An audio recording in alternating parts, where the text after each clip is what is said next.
Chapter 427 Crisis. Chapter 427 Crisis. Yu Wanshan spat out frozen blood as he wobbled to his feet. Drifting flowers edifices profound ranked martial art, heavenly austere ice palm, trained to such perfection it can even freeze my demonic face seal. Congratulations, Lady of Steel. Valley Lord Yu's demonic face seal is too exquisite even for me to take lightly. It's all thanks to decades upon decades of hard work that I had the honor to match Valley Lord Yu's skills. With how grandmother wheezed, looking thin and pale, she wasn't faring much better either. Yu Wanshan cupped his hands and withdrew. Yen Bagong laughed, stepping in next. Grandmother has aged with grace, coming above even the likes of Valley Lord Yu. How about you humor this old man next? Yen Bagong, you lowlife, you just want to take advantage of grandmother having fought a hard battle and being exhausted. You're just picking on the weak. One overseer cursed. Yen Bagong took it all in stride and showed a light smile. That's a little off, my lady. We three houses joined hands just so we don't have to go one-on-one. How does picking on the weak fit here? We just want to duel with grandmother right now for a bit instead of starting the assault. We're doing you all a favor. Yen Bagong justified himself, leaving the overseers speechless. Grandmother let out a cold laughter, her eyes icy. Yen Bagong implied he was giving drifting flowers edifices leeway, but one thing remained unchanged. In an all-out war, drifting flowers edifices had the disadvantage, but it wasn't going to fall that easily, not when having a defensive array. While grandmother was the pillar of drifting flowers edifices. With her being dead, the battle would already be over. Even with the array, when there was no one to direct it, defeat was certain. Yen Bagong and company wanted to cut the head and the body would follow. These duels were in fact in their complete favor. The astute grandmother picked up on their little trick right away. But she accepted anyway. The three lords' defeat would have the same drastic effect on the enemy as her death. It went without saying that it would work wonders in cutting drifting flowers edifices' casualties short and would stall for their allies' support. It really was the best choice in drifting flowers edifices' current situation. No matter how weak grandmother felt, she had to push on. Just that revulsion at Yen Bagong preaching righteousness always came to her. Both sides are fighting a battle of minds for their own interest, yet you want to look cool doing it. Yen Bagong, come. Grandmother had an icy air and a smirk. Yen Bagong smiled there, calm and carefree. But the next second he turned savage, launching Rainbow Cloud Palm with both hands, Pill King Hall's signature move. Grandmother knew it was coming and had a shield of ice around her as she went on the offensive. The poison was acidic, but it wouldn't eat through the clear ice that fast. It took no longer than a flash for grandmother to pass through the heavy poison cloud and reach Yen Bagong with a palm strike. Watching the icy palm inching towards his chest, Yen Bagong's heart tensed. His fate would soon be the same as Yu Wanshan before him. He might be on edge at the incoming ice but not panicked. He even had time to show off a creepy smile. Grandmother had a bad feeling about this. Whoosh. From the thick fog, one man shot in front of Yen Bagong and punched. It was Mary Woods's Lin Ruffing. You? Grandmother cried. Lin Ruffing grinned, one and only. The punch and palm collided. Lin Ruffing's savage power pierced the ice on her palm and wreaked havoc in her body. With a sharp sound, the icy shield collapsed and 10 fierce blows hammered her body, sending her flying. She shot through the poison cloud and into the ground. The blood she spat tinted the ground in eerie colors. This was the worst outcome. Grandmother was heavily wounded and poisoned by the Rainbow Cloud Palm. Puffing out more blood, grandmother glared at the two above with endless hatred. Mary Wood's profound ranked martial art, Empty Cloud Art. Our Empty Cloud Art is based on speed, splitting an attack into several blows to tear up your insides. The more advanced the cultivation, the more splits. You may have ice protecting you, but not even that can block all of them. I have managed to unleash 20 splits, ha ha ha. Lin Ruffing laughed in pride. The overseers rushed at grandmother's side, giving a hateful glare at the two lords above. You no good two-bit filthy scumbags. Is that how a house lord acts nowadays, stabbing people in the back? Oh no. Didn't I say that already? This is a coalition of 3 houses, anything goes. Besides, us two work great together and we haven't even surrounded you with our forces yet. What's wrong with that? Yen Bagong snickered. The women's eyes spat fire from all the rage boiling in their hearts. Grandmother panted, finding it hard to even speak. Take me back now. Yen Bagong snickered. You won't get away that easy. Their head is down. It's the perfect moment to take them all down, Understood. The sea of people came in like a tide. The overseers rushed to get grandmother back to safety. But Yen Bugong's team of 2 was faster, making a sinister strike at the retreating grandmother. Take her out of the picture and the drifting flowers edifices would follow. The other women rushed to defend her. The overseers stood no chance in front of 2 house lords. They were dead in one blow, unable to stall 1 second. 2 more turned back to attack, but grandmother stopped them. Grandmother? They all cried. Grandmother sighed, I won't be able to survive this, but you are the future of drifting flowers edifices. Go withdraw. Let Iris become the edifice lord. I will hold them off. Grandmother, no. They all teared up in sadness. Grandmother barked, you bunch of ignorant girls, how can you not see what's in front? I have to hold them back or we'll all die. Go back and wait. We will get our chance when support comes. Grandmother trailed off. Not even she was certain that drifting flowers edifices could come out alive, but held on to hope still. The women saw the steel gaze of grandmother and despite their distress, they nodded and withdrew to drifting flowers city. Grandmother showed a clear smile watching them go, silly girls, take care. Haha, Chu Bijuan, you should care about yourself first. The 2 closed in, Yen Bugong's creepy voice reaching her ears. Grandmother had a cold smile, her mind set. Humph, Yen Bagong Lin Ruffing, as long as there's one breath left in this body, you will never tread 1 step in drifting flowers edifices. Grandmother flew high at the 2. The 2 met her fearlessly. She had the Lady of Steel moniker, but with how downtrodden she was from that last blow, they wouldn't qualify as house lords if they backed off now. With a bang, the 2 sides clashed. The shock wave turned everything around them to dust. The 2 kept on attacking, even as grandmother was spurting blood and lost consciousness. Her frail and damaged body slammed into the ground. Grandmother. The women shed tears of pain at their helplessness and their weakness. Yen Bagong walked over and struck again. Haha, the great Lady of Steel's head is mine for the taking. Something shot straight for Yen Bagong. He squinted and looked shocked. Killing with intent. A radiant stage expert. Chapter 428, 3 Venerables. Chapter 428, 3 Venerables. Bam. Yen Bagong panicked at the incoming soul attack and put up his defenses, despite being a mere profound heaven cultivator with no chance against a radiant stage expert. The intent left the 2 groaning. Yen Bagong even flew away, leaving a trail of blood in the air. Lin Ruffing stopped dead in his tracks, trembling and rooted. Rustle. 3 graceful figures floated between grandmother and the lords, drifting flowers edifices venerables. Looking back at the unconscious grandmother, one shouted, What are you waiting for? Get her out of here. Understood. The overseer's morale soared, flying away with grandmother. They were at ease knowing the venerables had their back. The tide of people came to a halt as well. Humph, you lowlifes dare set your eyes on drifting flowers edifices? The venerables faced the thousands with angry rebuke. Yen Bagong barely stood his ground, pale and weary, yet not a trace of fear. Big words for just a bunch of broads.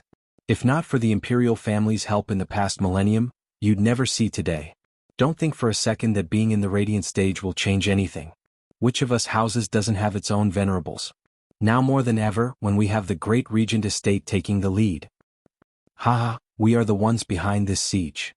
Laughter shook the area. To everyone's shock, an astonishing power surged as a grizzled old man showed his face. His eyes flashing like lightning, his face excited. Each of his breath felt like the world was sucked away then unleashed back as a storm. The 3 venerables squinted and shouted in shock, Huangpu Fenglei. My purpose here is to deal with you 3. His head held impossibly high, Huangpu Fenglei flicked his hand with disdain. I am not one to pick on women, so I'll take you all on. Twitching, the 3 turned grave. Despite living in seclusion, they had all heard of Huangpu Fenglei's name. He was a rare peak radiant stage expert in this world. The ones capable of fighting him in Tianyu could be counted on one hand. Sure, there were 3 of them, but the strongest was only in the 5th layer. It'd hardly make a difference. But as drifting flowers edifices venerables, having enjoyed its resources for decades, they weren't about to flee in the face of danger. They were women, but they were principled even more so than some men. With a deep breath to steady their nerves, one showed her will to fight or die trying. Sisters, today's the day we will fight for justice. Haha, it won't matter. We've lived together and we'll die together. A fitting end for our 100-year friendship. The two laughed. The first smiled. Having reached an understanding, all flew at the mighty Huangpu Fenglei with not 1 ounce of fear. Huangpu Fenglei praised, "I've heard of Drifting Flowers edifices women being staunch, and now I see it for myself. You are far better than some male wolves drunk on power." Huangpu Fenglei continued, "I will give you 3 free shots at me before I attack, seeing as I'm so kind. Begin." "Humph, thank you for your consideration, sir. We're happy to accept."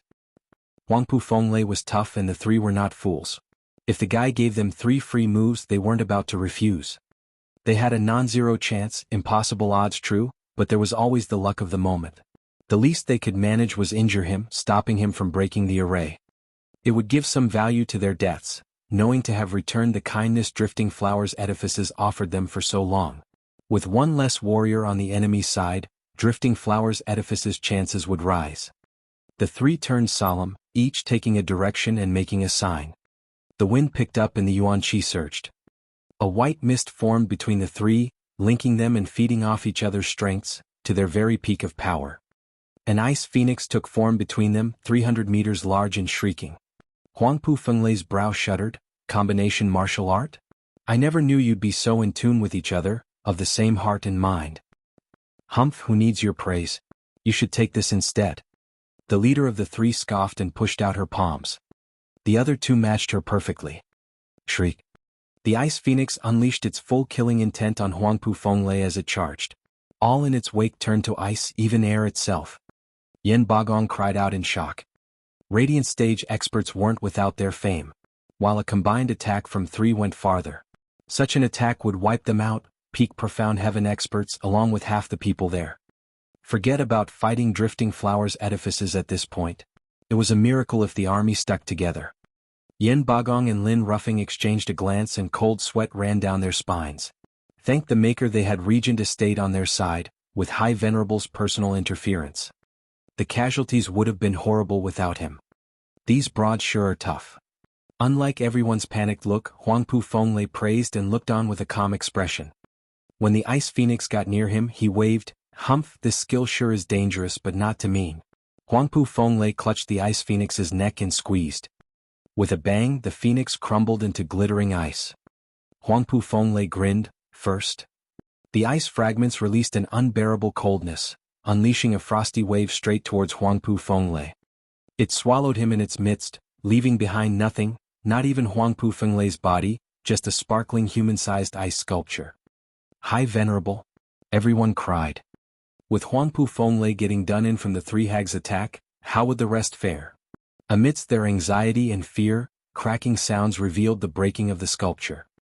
With a bang to finish, Huangpu Fenglei was revealed in all his glory with a manic laughter. Who knew such an attack hit an even stronger one? Ah, how amazing. Not that it did any good to the likes of me. High Venerable is invincible, the crowd cheered. Wuxia sounded as the 3 venerables flashed right in Huangpu Fenglei's face. Huangpu Fenglei, we knew this attack won't work, so we prepared a little something, the leader shouted. The other 2 also yelled and their fingers formed a sword. Profound ranked martial art, Dark Heaven Finger. Huangpu Fenglei gave his all to resist this time around. But the ice and coldness from before had him slowed down, giving the 3 venerables enough time for their sword fingers to hit his pressure points. With the sound of freezing water, Huangpu Fenglei felt icy coldness invade his body and freeze his veins. He was shocked that Yuan-Chi could hardly stop it. This can't be. With his power, not even these 3 together could freeze him, yet now. Huangpu Fenglei turned grave and doubt sprouted. His fists clenched and body shuddered. Chapter 429, Death Before Dishonor. Chapter 429, Death Before Dishonor. The leader had a cold smile. Huangpu Fenglei, did you think that combination art was all to deceive you? Wrong, so very wrong, haha. The ice on Huangpu Fenglei grew harder and thicker. His body soon became rigid and only his eyes were moving. He ended up getting caged inside the ice like a lion, poised to jump out at a moment's notice and rip its quarry to pieces. Don't look at me like that. There's no chance of coming out of this.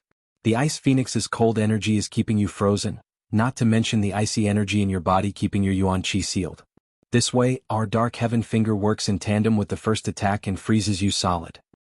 The leader's eyes sparkled with the joy of victory. Haha, you may be a peak expert, but with your yuan qi on ice, even if you get out of our move your power will be cut in half. Huangpu Fenglei, you brought this on yourself. Despite being frozen stiff, Huangpu Fenglei didn't panic, speaking in a sinister tone. Hags, don't write me off so early. Your parlor tricks are no match for me. Huangpu Fenglei let out dragonic roars and exploded in a golden shower. Roar. 9 golden dragons shot from inside him. The powerful yuan qi waves shook the ice off and sent the 3 women flying as well. The 3 left a trail of blood as they hit the ground. Looking up, they watched Huangpu Fenglei come down like a god, wrapped in 9 dragons and with an overbearing aura. That relentless power surging around him was testament to his state of health, undamaged, untouched. It came at an even greater shock to the women, followed by despair. If even their combined attacks couldn't do anything, this man was a freak, godlike. They lowered their heads, bitter, having lost all hope. Huangpu Fenglei eased up on the glaring light show and overlooked them like the emperor as he raised a second finger. Imperial Tyrant body art is the strongest cultivation method among the houses. No one can stop me. That was the second move. Sisters, we have one more chance. Have you thought about it? The leader showed resolve, ready to die. The other 2 smiled. What's there to think? Of our peak skills, we can only use that. Let's do it. The leader nodded, getting their feet under them and watching Huangpu Fenglei above without any fear. Huangpu Fenglei, you better keep your word. Since you said you'll give us 3 free moves, then 3 is what we have. Of course. My word is my bond. But what could you possibly come up with that can work, Humph? Huangpu Fenglei snorted. The leader was calm. Nothing, only our blood for our house. The 3 jumped high at Huangpu Fenglei with power and speed. Huangpu Fenglei frowned, unclear of their aim. What other combination art are they using? Why can't I sense anything? The venerables took 3 directions around him and shot their palms forward. With 3 sounds, the palms impacted Huangpu Fenglei's perfect body, without so much as a scratch. Huangpu Fenglei just took it like a champ, with arms crossed. He looked at them curious. Is this your final move, a palm? There was not even a skill behind it. There's no way you can harm me with that. You've lost your last chance. Haha, thank you Sir Huangpu for giving us these free moves, but this palm is only half of it. With an odd smile, the leader made a sign. The other 2 followed. Huangpu Fenglei was puzzled. Do they want to use some super secret art? But why did that sign feel so familiar? He shut his eyes wide open and cried, self-destruction? You. This is our last move, death before dishonor. The women grinned. Huangpu Fenglei was scared silly. With the 3 Radiant Stage experts so close and primed to blow, not even Imperial Tyrant body art could bear it. He used all his yuan qi to unleash a golden glow and make the trio fly. Too little too late. With one last smile, to Huangpu Fenglei's frantic look, 3 earth-shattering explosions wrecked the place. Boom. The huge balls of flame swallowed the sky, shaking up everything. Even with the array in place, Drifting Flower City was now in ruins. Yen Bagong ducked just as the tide of flames passed him. One careless twitch could burn his head clean off. Once the cool wind set in again, the people looked shell-shocked. The mountains around them were now flatlands while the trees floated around as ashes. The bone-tempering disciples had their meridians crushed and died. Maybe they wanted a closer look at death or just sheer bad luck. They stuck their neck out to see the glorious apocalyptic flame, only to have half their body burnt, testament to their folly. Yen Bagong's heart was shaking all over. What a frightening explosion. And that came out of 3 Radiant Stage expert self-destruction. Then what about the person at their core, their High Venerable? He looked around in panic and shouted, High Venerable, are you all right? Bam. A black figure slammed the ground. Yen Bagong rushed over to see Huangpu Fenglei's face burnt black, laying there broken and robbed of any air of superiority. Blood spurted out and Huangpu Fenglei wheezed. Looking around at the faces, he rejoiced at his new lease on life. High Venerable, you're amazing to come out alive from that. You're the only one in Tianyu to pull it off. Yen Bagong gave a thumbs up and a good ass licking. Huangpu Fenglei had no time for his gibberish, frowning. Why did they do it? You mean those Drifting Flowers edifices venerables? Yen Bagong smiled. Who cares? They couldn't beat you, so they decided to drag you down as well. But they never thought even this couldn't kill you. You're still in one piece. They died for nothing, the idiots. No. Huangpu Fenglei shook his head weakly. A cultivator that has reached the radiant stage would cherish his life above everything. They would never throw their lives away unless it is the very last resort. They could have used the drifting flowers edifice's array to stall me and escape. So why? Yin Bagong paused, pig-headed, perhaps. Haha, that's putting it mildly. Huangpu Feng barely propped his body. Drifting flowers edifices, a women's domain, hasn't survived all these years on empty words alone. Huangpu Feng limped away. Yin Bagong asked, Hi Venerable, aren't we attacking? Of course we are, fool. But that's your problem. I need to dress my wounds. Can't you see I can't even fly and have a busted leg? Glaring back, Huangpu Feng cursed. But he didn't leave without a final piece of advice. Don't get careless, drifting flowers edifices women's can't be underestimated. Yin Bagong nodded, exchanged a glance with Lin Ruffing. Looking at your wretched state, we can glean that much. Though. They looked back at drifting flower city and felt a headache coming. Without a radiant stage to support them, how many years would it take to break through? The Regent Estate's experts only acted as support, leaving the heavy lifting to them. The only helper, Huangpu Feng, was now away on medical leave. Chapter 430 Baiting the Aid. Chapter 430 Baiting the Aid. Boom. The explosion shook all of Drifting Flower City, houses crumbled and turned to dust.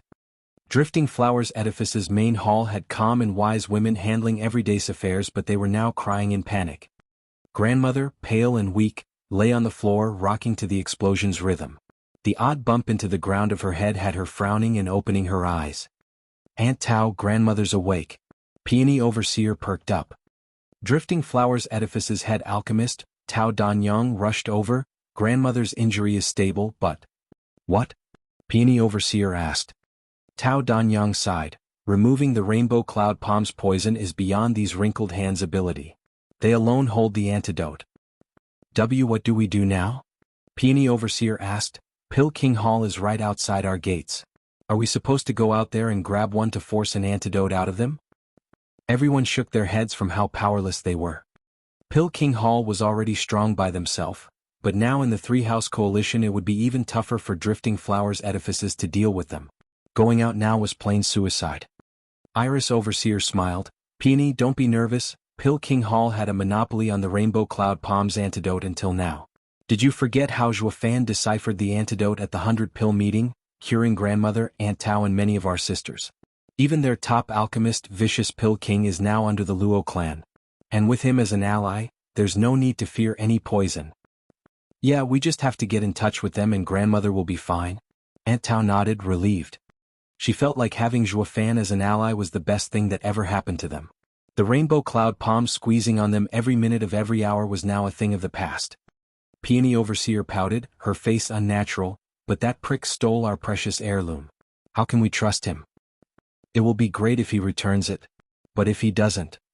Grandmother's faint voice trailed off weakly. Then she came to a decision and spoke firmly, all we can do is move on. If Drifting Flowers edifices is to survive, we need to compromise. We need allies like him the most right now. What is the point of getting the treasure back only to find a city filled with corpses?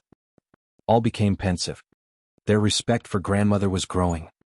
Grandmother had earned the respect of all houses for a reason. And for the same reason she kept Drifting Flowers edifices afloat all this time. As a house lord, she had to have the mind and eyes that went beyond the scope of the common man, with vaulting ambition and steel resolve. Always thinking long-term and never nitpicking on the details. And in their final hour, Drifting Flowers edifices needed allies the most. They couldn't throw away Zhuofan over some Bodhi root. It was the same as cutting off one's legs. So you want to lean on Luo clan? Peony Overseer pouted, still against it. Zhuofan stole their stuff yet they still turned to him for help? Wasn't that like asking a thief for asylum? Drifting Flowers edifice's name would be dragged through the mud, her sisters as well. Grandmother smiled in reply. Yes, Zhuofan had made us a promise back when he was in trouble. We can rely on him. Now that he is one of the big players, he is our support. It's all just a repaid investment, ha. Peony, you usually go off the deep end and are frank. You are kind at heart, but not suited to be the edifice lord. As the one bearing the responsibility of Drifting Flowers edifices, one has to be flexible and set your gaze beyond the present moment. A useless thing like reputation will only drag us down. Grandmother shook her head. Peony Overseer blushed. knowing her own defects as well. What was that large noise just now anyway? Grandmother turned to the rest. They all shook their heads. Someone burst in tears: grandmother, overseers, the three venerables. What about the venerables? Grandmother asked frantically. Sniffing, the girl wailed, the venerables self-destructed to deal with Huangpu Fenglei. What? Grandmother shuddered, then spat blood, tears streaking her face. Grandmother. The others panicked. Grandmother waved them off. It was my mistake to lead them to their doom. If only I heeded the Luo clan's warnings and retreated, they would have been alive and wouldn't have died in vain. Grandmother, the only one to blame is Zhuo Fan. He betrayed our trust first. We could never overlook this transgression. Peony Overseer advised. Grandmother shook her hand, talking after a pause. The three venerables' death is on me. But we can't bicker over Drifting Flowers Edifice's calamity. What about Huangpu Fenglei? What's going on outside? Grandmother, Huangpu Fenglei is badly hurt and has withdrawn from battle. Yen Bagong and the others are attacking our barriers while sisters are pushing them back. They can hold on for the time being. Regent Estate's High Venerable? What about the Regent Estate itself? Grandmother asked. The girl shook her head. Grandmother, there's no sign of them. That means Regent Estate isn't involved. Grandmother squinted. Overseers, join the defenses and never attack, only resist. Guard Drifting Flowers edifices and wait for our allies. Understood. Everyone bowed. Meanwhile, Yen Bagong, Lin Ruffing and Yuanshan attacked the city for 3 months. Although Three Houses United was a force to reckon with, Drifting Flowers edifices' defenses were like a steel wall. Even after all this time, they had only punched through 26 barriers with dozens more to go. How many years would that take? For God's sake. I should have just brought all my venerables. Lin Ruffing panted, peering over the city and at the mountain in the distance. What the hell is Regent Estate and those rotten divine dragons doing? They decided on this attack, yet now they are taking the back seat while we risk our necks? What's so scary about Drifting Flowers edifices anyway? If we'd all pitch in, it'd be over and done with by now.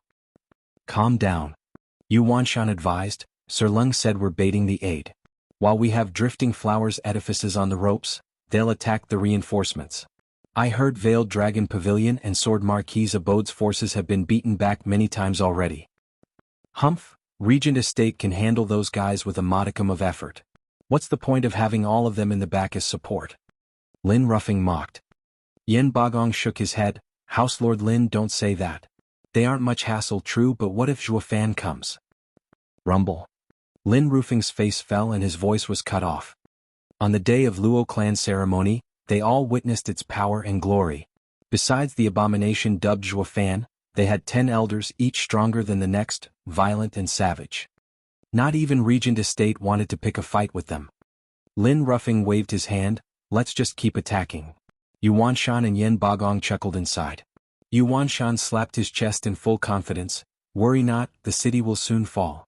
My 3 venerables are coming in 2 days. With Radiant Stage experts clearing a path for us, their guarding array will be no obstacle. Yuanshan beamed with pride. Want to break Drifting Flower City? Only we can do it. Yen Bagong snickered. With Valley Lord Yu's home a wreckage, you don't need Radiant Stage experts to defend it. While our men are just too homesick to leave, Lin Ruffing mocked. Yuanshan's face fell. It cut him deep each time he was reminded of the ruined Hell Valley. What he wanted was to get merit in this battle and earn Regent Estate's compensation. But Lin Ruffing and Yen Bagong, the bastards, had to poke where it hurt. Humph, you'll see. Zhuo Fan will take good care of your shacks just as well. We'll see who's laughing then. Yuanshan's mind was filled with malicious curses. Chapter 431, Most Dangerous Ally. Chapter 431, Most Dangerous Ally. Sir Lung, any updates? In a quiet little room, Lung Wuchang was sitting at a desk deep in thought when Huangpu Tianyuan came in laughing. With Drifting Flowers edifices under siege for 3 months now, small fries keep on coming. So boring. When will a big fish bite anyway? Sir Lung, what do you reckon that big fish is planning right now? After a bow, Lung Wuchang sighed. Estate Lord, our plan and reality do not match, I'm afraid. Where exactly? Huangpu Tianyuan asked.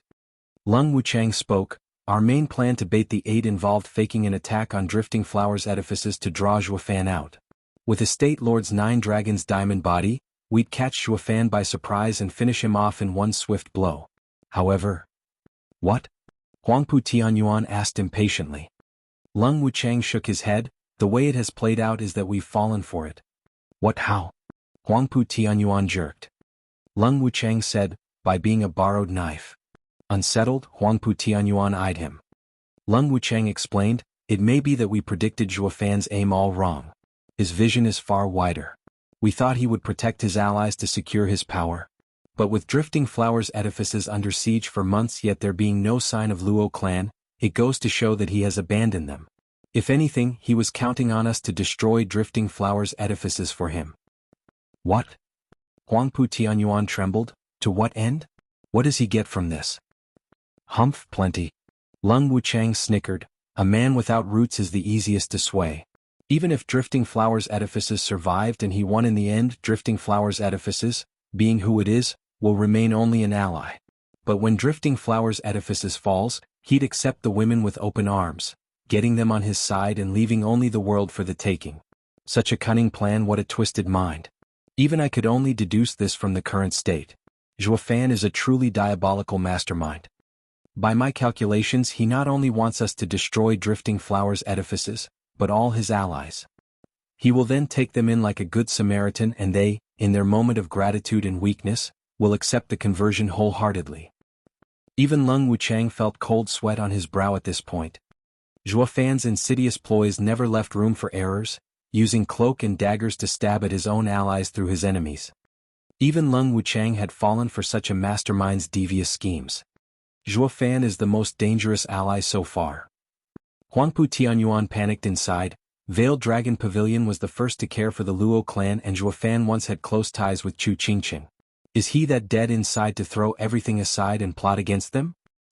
That's what makes Zhuofan such an abomination. Lung Wuchang sighed. A man of ambition only looks at things from a perspective and never lets some platonic relationships drag him down. Huangpu Tianyuan nodded, but how did he know we'd attack Drifting Flowers edifices with the 3 houses? Haha, Estate Lord, do you remember when we planned to divide our forces into 3 and take them all down at the same time? Who was it that proposed we attack one house at a time and bait the aid? Lung Wuchang's eyes glinted. Huangpu Tianyuan shouted, Fang Qiubai. Him indeed. Lung Wuchang nodded. I didn't think much of it at the time, figuring flushing Zhuofan out and removing him from the picture at the earliest was better. But now, haha, it has been the imperial family playing us all along. The emperor's involved too. Yes. Lung Wuchang patted the shocked Huangpu Tianyuan. Huangpu Tianyuan was still finding it odd. Doesn't the emperor want us to eliminate Zhuofan? Why is he on his side now? Was that ruckus at the palace all an act for the regent estate's eyes? Not at all. Estate Lord is overthinking things. Back when Zhuofan and the emperor had a falling out, the emperor wanted to get rid of Zhuofan but also of us. Lung Wuchang explained with a smile, here's what I think happened. The emperor had divine dragons come to us as helpers but used them to find our plan of attack on Drifting Flowers edifices and gave it over to Zhuofan. With the prick's cunning nature, he knew that standing on the side and taking a beating will get his allies wiped out. So he attacked Hell Valley. The emperor caught on to his action and had the divine dragons propose the baiting the aid plan, not to draw Zhuofan out but to give him time to ruin Pill King Hall and Merry Woods. The imperial family's master plan isn't to have one of us 2 destroyed, but to have both of us on our last leg at our weakest. Lung Wuchang got the gist of it more or less. Except for one thing.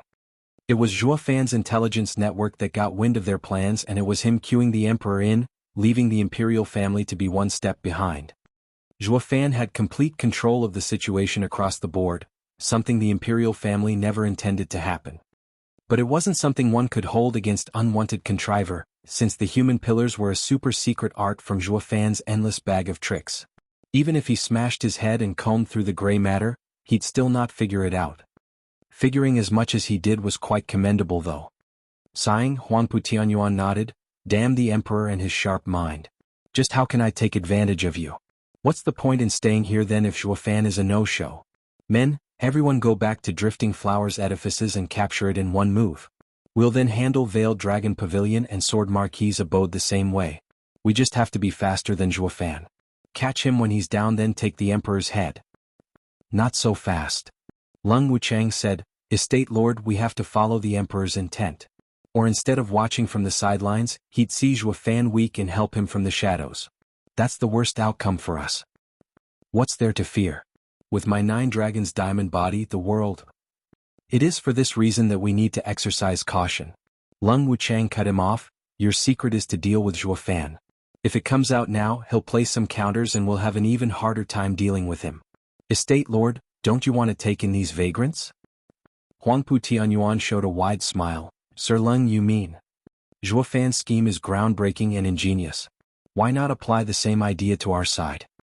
With a sneaky smile, Lung Wuchang continued, he wants us to help him get his allies in line, and that's what we'll do. But won't he help us getting our own allies as well? Hell Valley's people are already homeless and can only turn to Regent Estate for shelter. That only leaves Pill King Hall and Merry Woods. Estate Lord only needs to seize this chance to subdue them and their lands for the future. Isn't it a shame to let such a prime chance go? Huangpu Tianyuan cackled. Sir Lung, you're saying we should thank Zhuo Fan for giving us such a wonderful idea. We'd never thought such an ingenious trick can get us all the 7 houses and without any bad blood between us either. Ha! You should show your thanks by leaving his corpse intact. Lung Wuchang smiled. Huangpu Tianyuan laughed. After all the talks, nothing had changed. Regent Estate's experts were still lazily waiting for the baiting the aid to catch something, and Huangpu Tianyuan's 3 allies were still working their asses off attacking Drifting Flower City. A few more days later, however, Drifting Flower City was still holding solid, but with heavy casualties.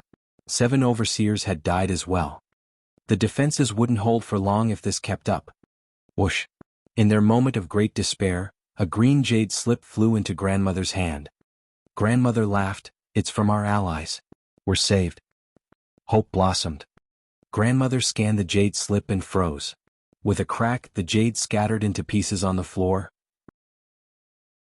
Chapter 432 On Your Own. Chapter 432 On Your Own.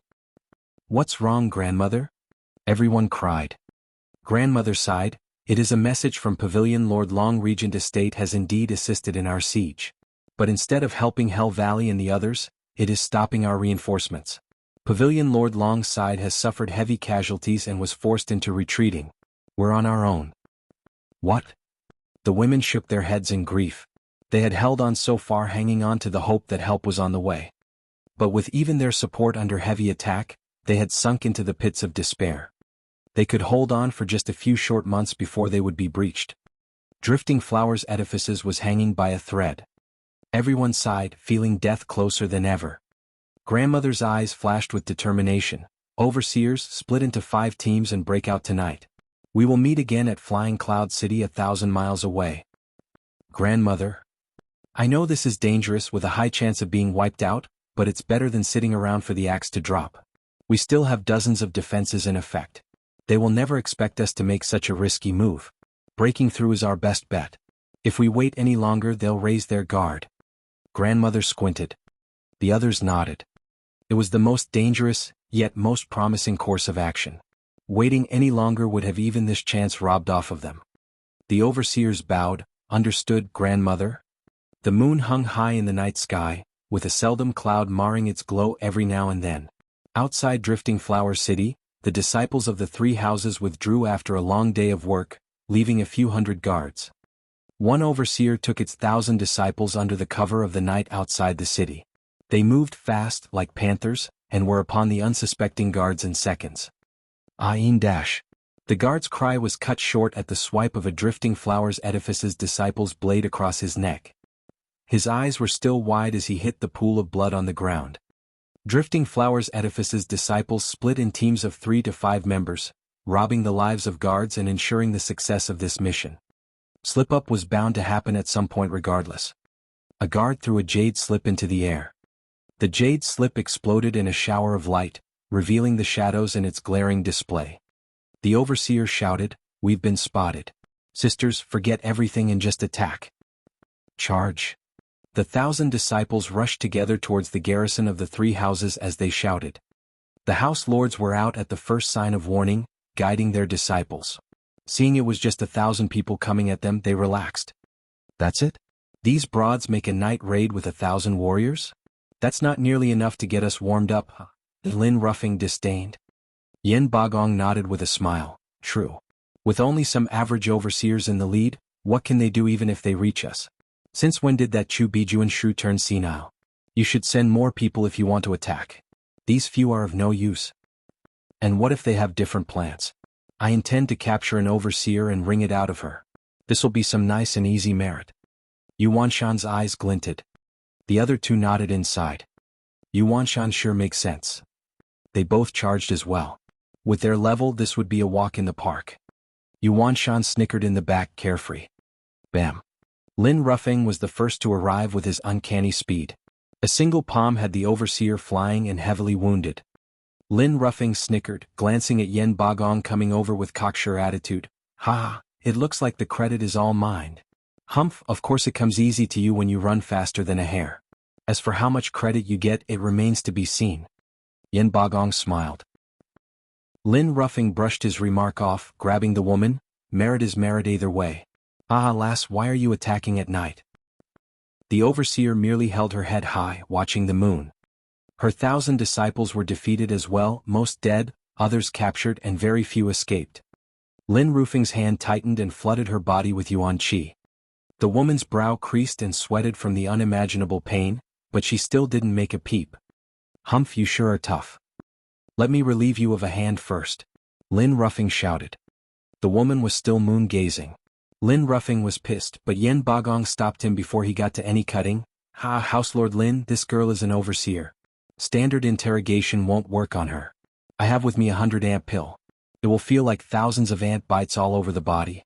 Such pain and torment is worse than death. Can I give it a try? Humph, you rotten geezer. You're stealing my thunder.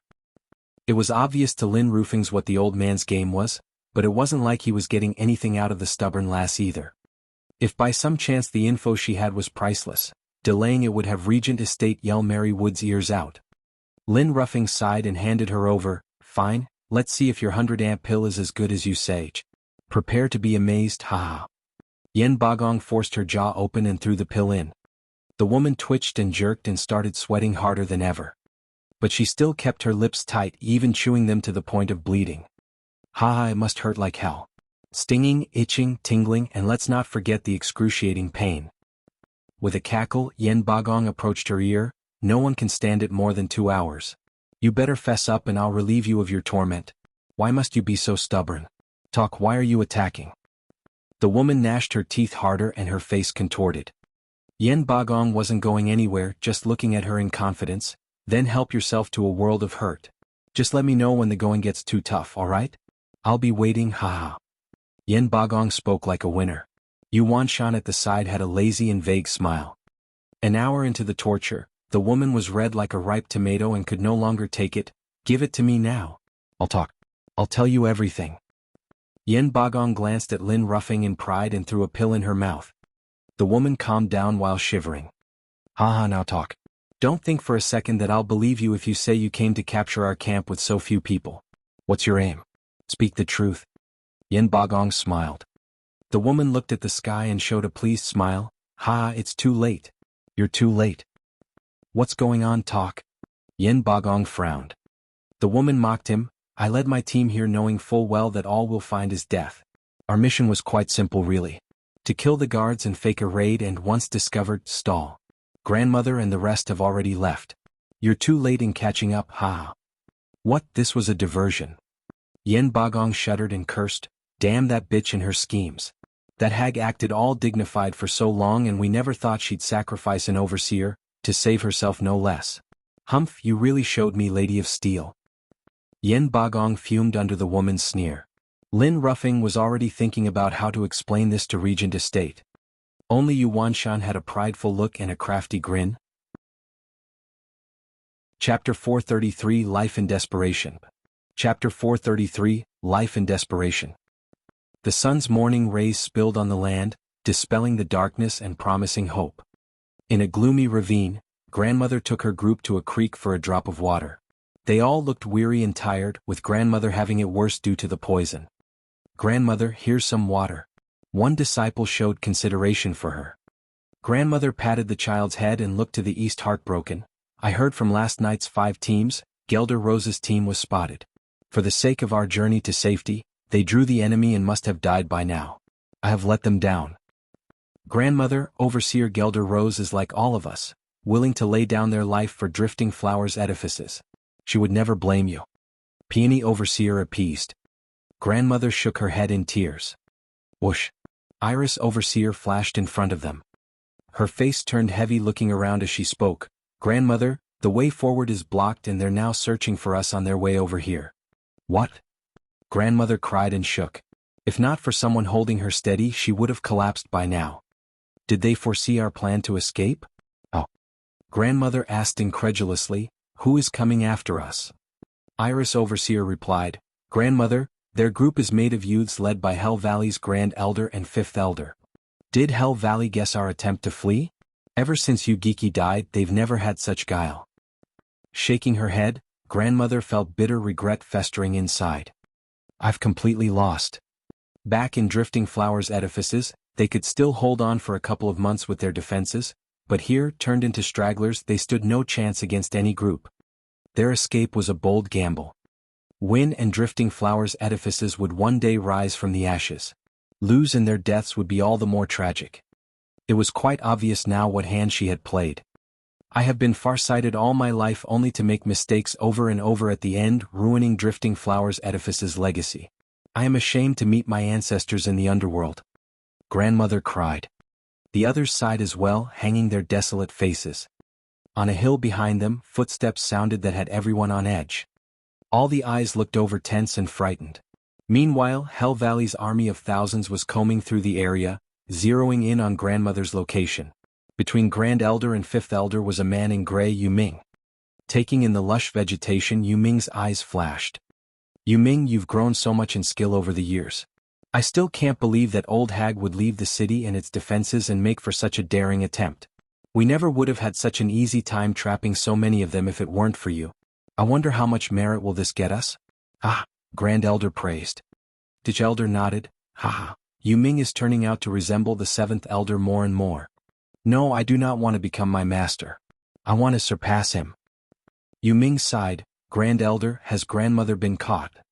Grand Elder shook his head. In their attempt to flee, we've captured 4 teams, but neither had that old hag among them. Perfect. Yuming nodded. He gave the signal to stop, peering at a hill in front of them. Wait here while I look ahead. Yuming, why is it that you always go ahead? Are you trying to take all the credit? Fifth Elder asked. Yuming smiled. I am only an advisor, Fifth Elder. How can I take down thousands of people by myself and steal your credit?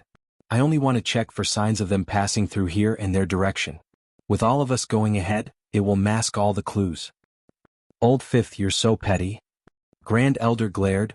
Yuming earned the most merit in the first place with his plan. Why would he steal ours then? I was just messing around. Don't mind it, Yuming. Fifth Elder scratched his head. Yuming nodded, rushing up the hill. What he saw beyond the hill had him wide-eyed. Grandmother and her people were tense but ready to fight to the last. The only choice now was to go down fighting. Yet Yuming made a signal for them to stay quiet. They all looked stumped.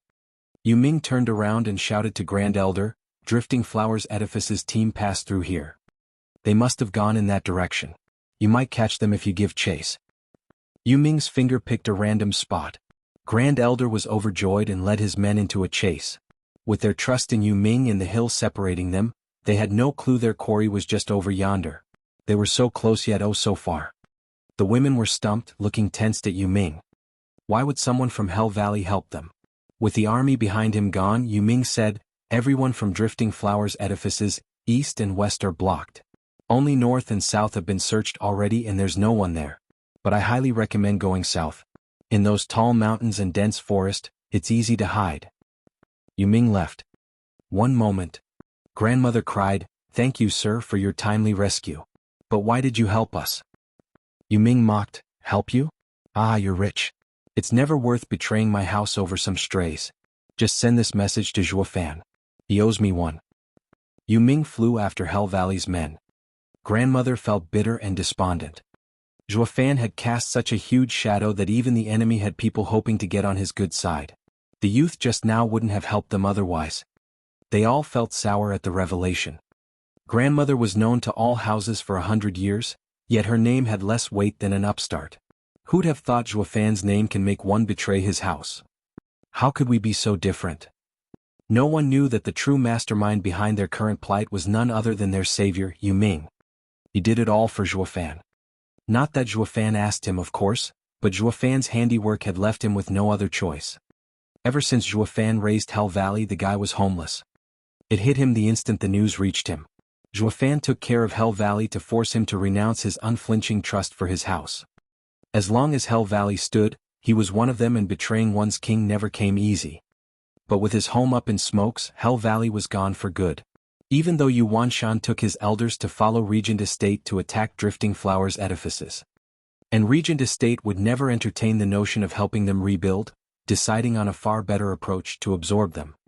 As it stood, this vagrant who used to be at a three-way crossroads found only two paths forward, Regent Estate and Zhuofan.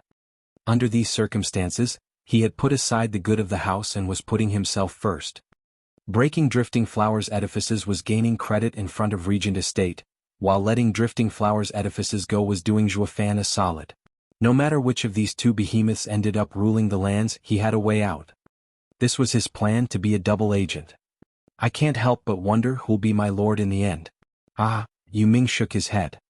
The women heeded Yu Ming's advice and escaped the Four Houses siege and bumped into their rescue team. Grandmother, Steward Zhua has had us waiting for you here for ages. Qiu Yanhai cupped his hands. Chapter 434 Rescue and Attacked. Chapter 434 Rescue and Attack. The women got startled thinking the enemy was upon them. But on a closer look, it was only Luo clan's power couple, and thus they breathed easier. Bowing, grandmother spoke, "Elders, it's so good to see you in this hour of desperate need. Our houses are allies after all. It's only natural to help." Qiu Yanhai replied in kind, then turned serious. "Grandmother, there's something I don't understand.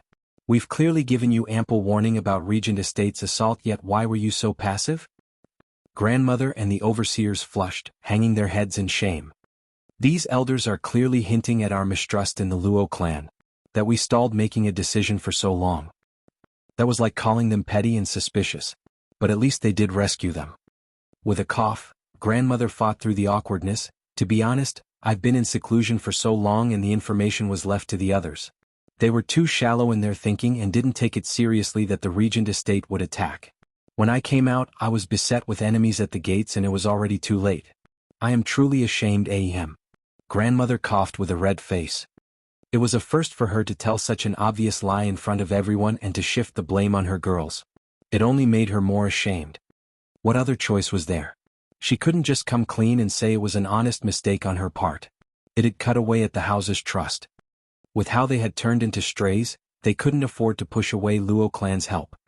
"Oh, I see," Qiu Yanhai and Shui Qingjian said while beaming inside. Zhuofan had called it ever since he got Drifting Flowers' edifice's call for help. And these two were obviously clued in as well. Just that, to complete Zhuofan's master plan of adding Drifting Flowers' edifices to the Luo clan, these two had to rein in the teasing, lest they ruin the demonic steward's scheme. So they could only laugh inside, nodding at the hag's lame excuse. But they couldn't wipe that silly grin off their faces. Grandmother figured out on the spot that the two were in on her difficulties and turned away from those taunting stares. "Humph, you don't know how to take help at face value, so you suspected our info? Look who's down in the dumps now." Grandmother felt bitter inside. Peony Overseer was outraged. "Since you knew about the attack on us for so long, why didn't you come help earlier? Were you waiting for us to be destroyed before acting? What kind of an ally are you?" "Girlie, we wouldn't be here in the first place otherwise." Qiu Yanhai was a radiant stage expert. He showed class to the women on behalf of Zhuofan, but would he let a profound heaven overseer just talk back to him? Grandmother mediated, "Elder Qiu, please calm down. Peony is just so brash. Please don't mind her." Grandmother then chastised, "Peony, Elder Qiu has come from afar to help us, so the least you could do is show some consideration. Apologize." "Humph, screw apologies. If their rescue is real, why are there so few of them and without even Zhuofan? They have no intention to help us, clearly." Peony Overseer shouted. Qiu Yanhai snickered in rage, "Ignorant lass, what does a bunch of thoughtless broads like you know of Steward Zhuo's intricate planning? When he received your plea for help, Steward Zhua knew you'd never look at him the same way for taking your Bodhi route or believe his messages. Steward Zhua even warned us not to say this or it would break the ties between the houses. But you've given me no choice. Humph, does that give him the right to steal our precious treasure? Peony Overseer didn't back down even against a radiant stage expert. Grandmother kept on pulling her but it was no use. These two are with Luo clan now, but they're still known as monsters in Tianyu. How could you irk them? Confronting them here was the dumbest thing one could do. Qiu Yanhai clenched his fists. You listen here, girl, if not for Steward Zhua, I would have snapped your neck for this gross lack of respect. Qiu Yanhai's savage aura exploded and sent shivers down everyone's spine. Grandmother paled, pulling Peony Overseer behind her and glaring at her to keep her trap shut. They had barely gotten out alive from one siege and were now about to find their end at their own allies' hands over a petty squabble. They are stronger than everyone here, yet you're still nagging? Grandmother sighed, feeling like giving Peony Overseer a good ass kicking. It's been so long yet your temper has never mellowed. We may even die from it. They all gulped with fear, watching Qiu Yanhai on edge. Shui Qingjin diffused the heavy mood with a smile, pulling Qiu Yanhai over. We're all on the same side. Why must we bicker? Right, Grandmother? Yes, Elder Shui is totally right. Grandmother was quick to grab the lifeline, bowing to Qiu Yanhai. Elder Qiu, forgive me. I have failed to teach her properly. It is all my fault and I ask that Elder Qiu restrain his anger. Grandmother's bow was real low, her Lady of Steel vibe gone, leaving her with no prestige. This scene dawned on every overseer that they were now homeless and had lost all their pride. Qiu Yanhai snorted. Shui Qingjin smiled. Big luck, they've already apologized. Show some consideration. Humph. Qiu Yanhai flared his nose, his chin still way out. Shui Qingjin turned serious and kicked his ass, launching into a tirade. Now you're ignoring me, is that it? I thought I told you to show some consideration. Qiu Yanhai's cocky attitude was gone, looking at Shui Qingjin like the victim. Then he waved it all off with a cough at Grandmother. It's fine. I am not so petty, am. Perhaps it was all too awkward, but he coughed and raised his head again. Drifting Flowers Edifice's women were stunned, even Grandmother. She snapped out of it with a thanks though while the women laughed inside. That explains it. The savage Elder Qiu is whipped. Shui Qingjin came to Grandmother and Peony Overseer with a smile. Don't mind him, his temper is always burning hot. It comes and goes just as fast. As for the Bodhi route, Steward Zhua forbade us from mentioning it. You will have to ask him when you meet. I wouldn't dare. Grandmother shook her head, relieved. Shui Qingjin had her consideration in mind, guaranteeing Qiu Yanhai wouldn't mess with them later. The stress of having an 8th layer of Radiant Stage expert after you would give one nightmares. Also, Shui Qingjin said, after hearing your plea for help, Steward Zhua split his forces. While we were here as relief, he led an attack on Pill King Hall. Pill King Hall? What? Peony Overseer became a sourpuss again. But a glare from Grandmother shut her up. Qiu Yanhai mocked, that's why I said you are ignorant. In his infinite wisdom, Steward Zhua knew of your siege and was thinking about how to assist. He foresaw Sword Marquis' abode and Veiled Dragon Pavilion coming to help but getting pushed back with heavy losses. You thought Steward Zhua would lead his own people into a trap. I'll have you know that Steward Zhua is attacking Pill King Hall to get them to fall back. Reports on the attack on Pill King Hall should be coming in right about now, getting Regent Estate and the rest to come to its rescue. Wouldn't that relieve your city of the siege? We would then come in with our thousands of troops and coordinate with you in destroying them. A shame you couldn't even last that long. Drifting Flowers Edifice's people felt like crying. Blast it. We got out too soon. We should have stayed put a few more days and the relief would have come, saving Drifting Flowers Edifices. Grandmother felt sick to her stomach. It was a severe lapse in judgment. Only the power couple giggled inside at their mournful looks. Sigh, Drifting Flowers Edifices almost got played to death, tossed between Steward Zhua and Regent Estate. But this is sure to guarantee their change of heart. Chapter 435 True Expert. Chapter 435 True Expert. Valley Lord, you had his men capture the Drifting Flowers Edifice's runaways and have earned great merit. A toast to you, Valley Lord, you. In a wide courtyard, Regent Estate held a feast. Huangpu Tianyuan sat in the main seat, with the house lords and divine dragons at his sides. Huangpu Tianyuan looked flushed, laughing like the world was his oyster and toasting to Hell Valley's success. Yu Wanshan faked modesty. Huangpu Tianyuan, estate lord is too kind. It was my duty. Humph, hypocrite. Yen Bagong and Lin Ruffing spat in their minds, eyeing him with ill intent. While the two of them were breaking their backs attacking the arrays, this guy had it easy casting his net and capturing the fleeing women. Like a treacherous scum. The two wanted to tear into Yu Wanshan there and then. Yu Wanshan noticed their envy and turned around with a genial smile. It only worked to stoke their anger. What are you gloating about, you stray? You have no home. Oh, Valley Lord, you impressive move there, capturing Drifting Flowers Edifice's women. Only how exactly did you know what they were going to do? Lung Wuchang asked. Yu Wanshan bowed and reported, Sir Lung, the success isn't all mine, but the credit falls on my capable assistant. Yu Wanshan pointed at a gray robe. He is Hell Valley's new advisor, Yu Ming, the last disciple of the late Yu Giki. Everyone turned to Yu Ming. Yu Giki was the third greatest mind in Tianyu. Although a shame he fell at the hands of Zhuofan, he was quite the character. It went without saying that his disciple ought to at least live up to the name of his master. So everyone scrutinized Yu Ming, even Huangpu Tianyuan. Yu Ming bowed and took his seat again. Lung Wuchang sized him up, nodding, I see now why Hell Valley has moved with purpose and precision as of late. You have an advisor now. Aha, heroes always come young. Sir Yu Ming, by your guess, where do you think the fleeing Drifting Flowers Edifice's women turned to? To be quite frank, I do not know. However, knowing how stubborn grandmother is and going by her name as Lady of Steel, she isn't one to give up. Sooner or later this day was bound to come and she planned accordingly. I just never imagined she would be so bold as to break the siege while they still had some fight left in them. Capturing so many of her disciples was just a happy coincidence.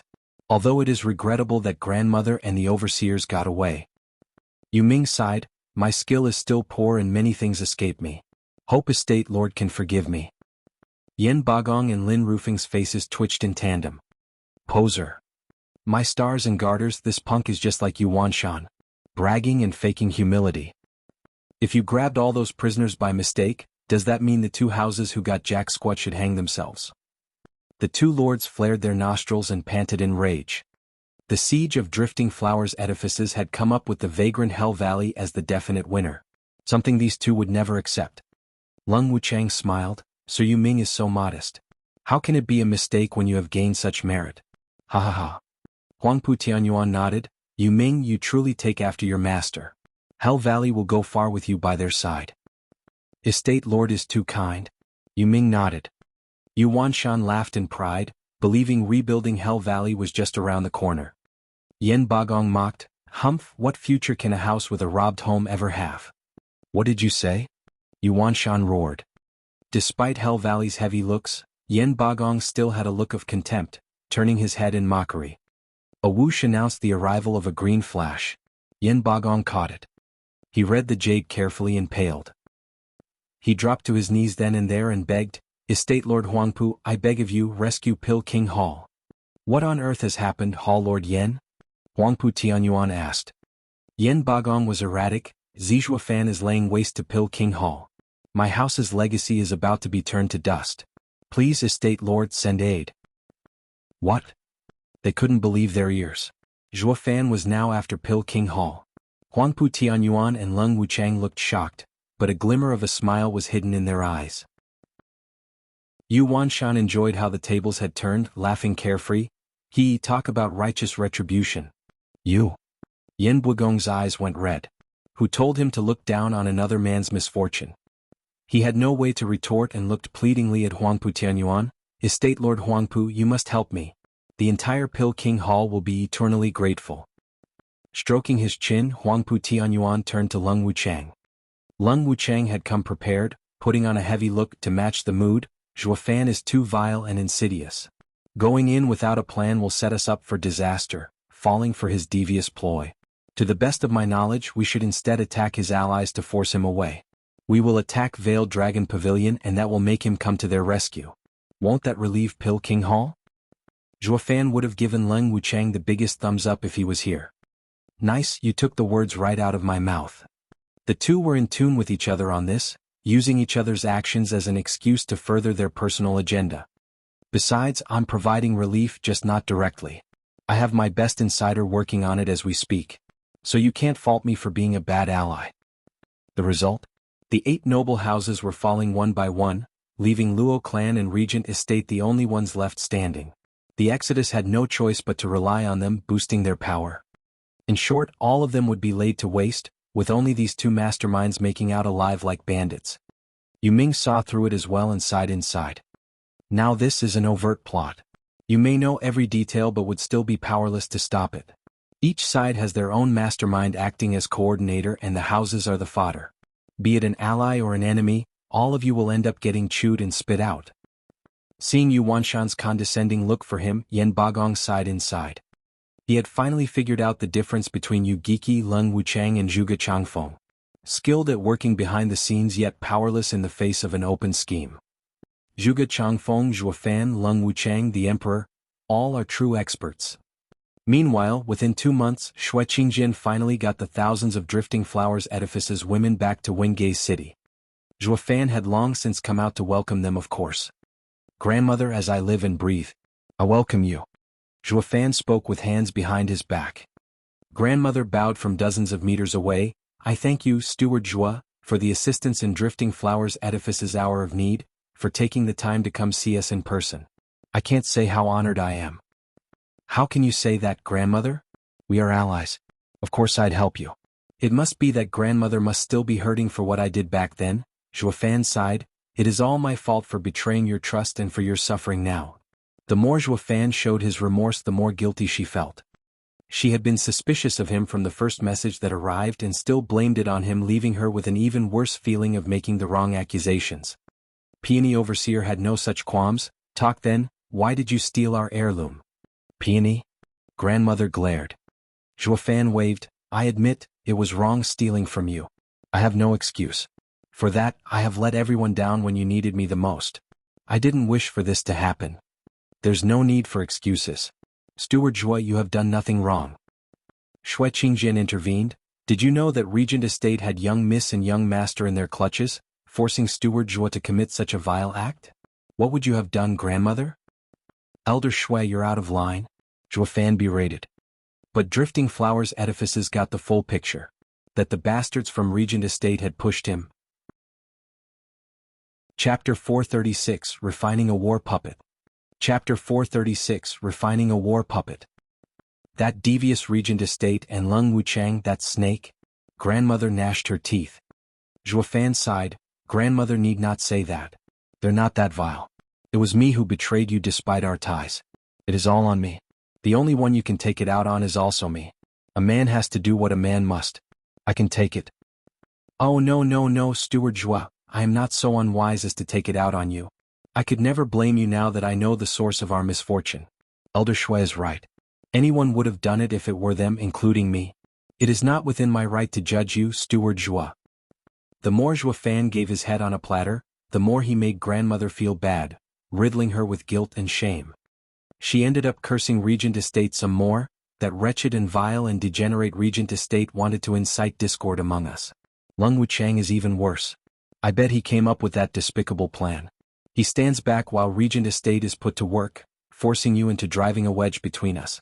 Alas, I did fall for their ploy, doubting Luo clan and resulting in today's calamity. This is all my fault. Grandmother cried again. Zhuofan blinked.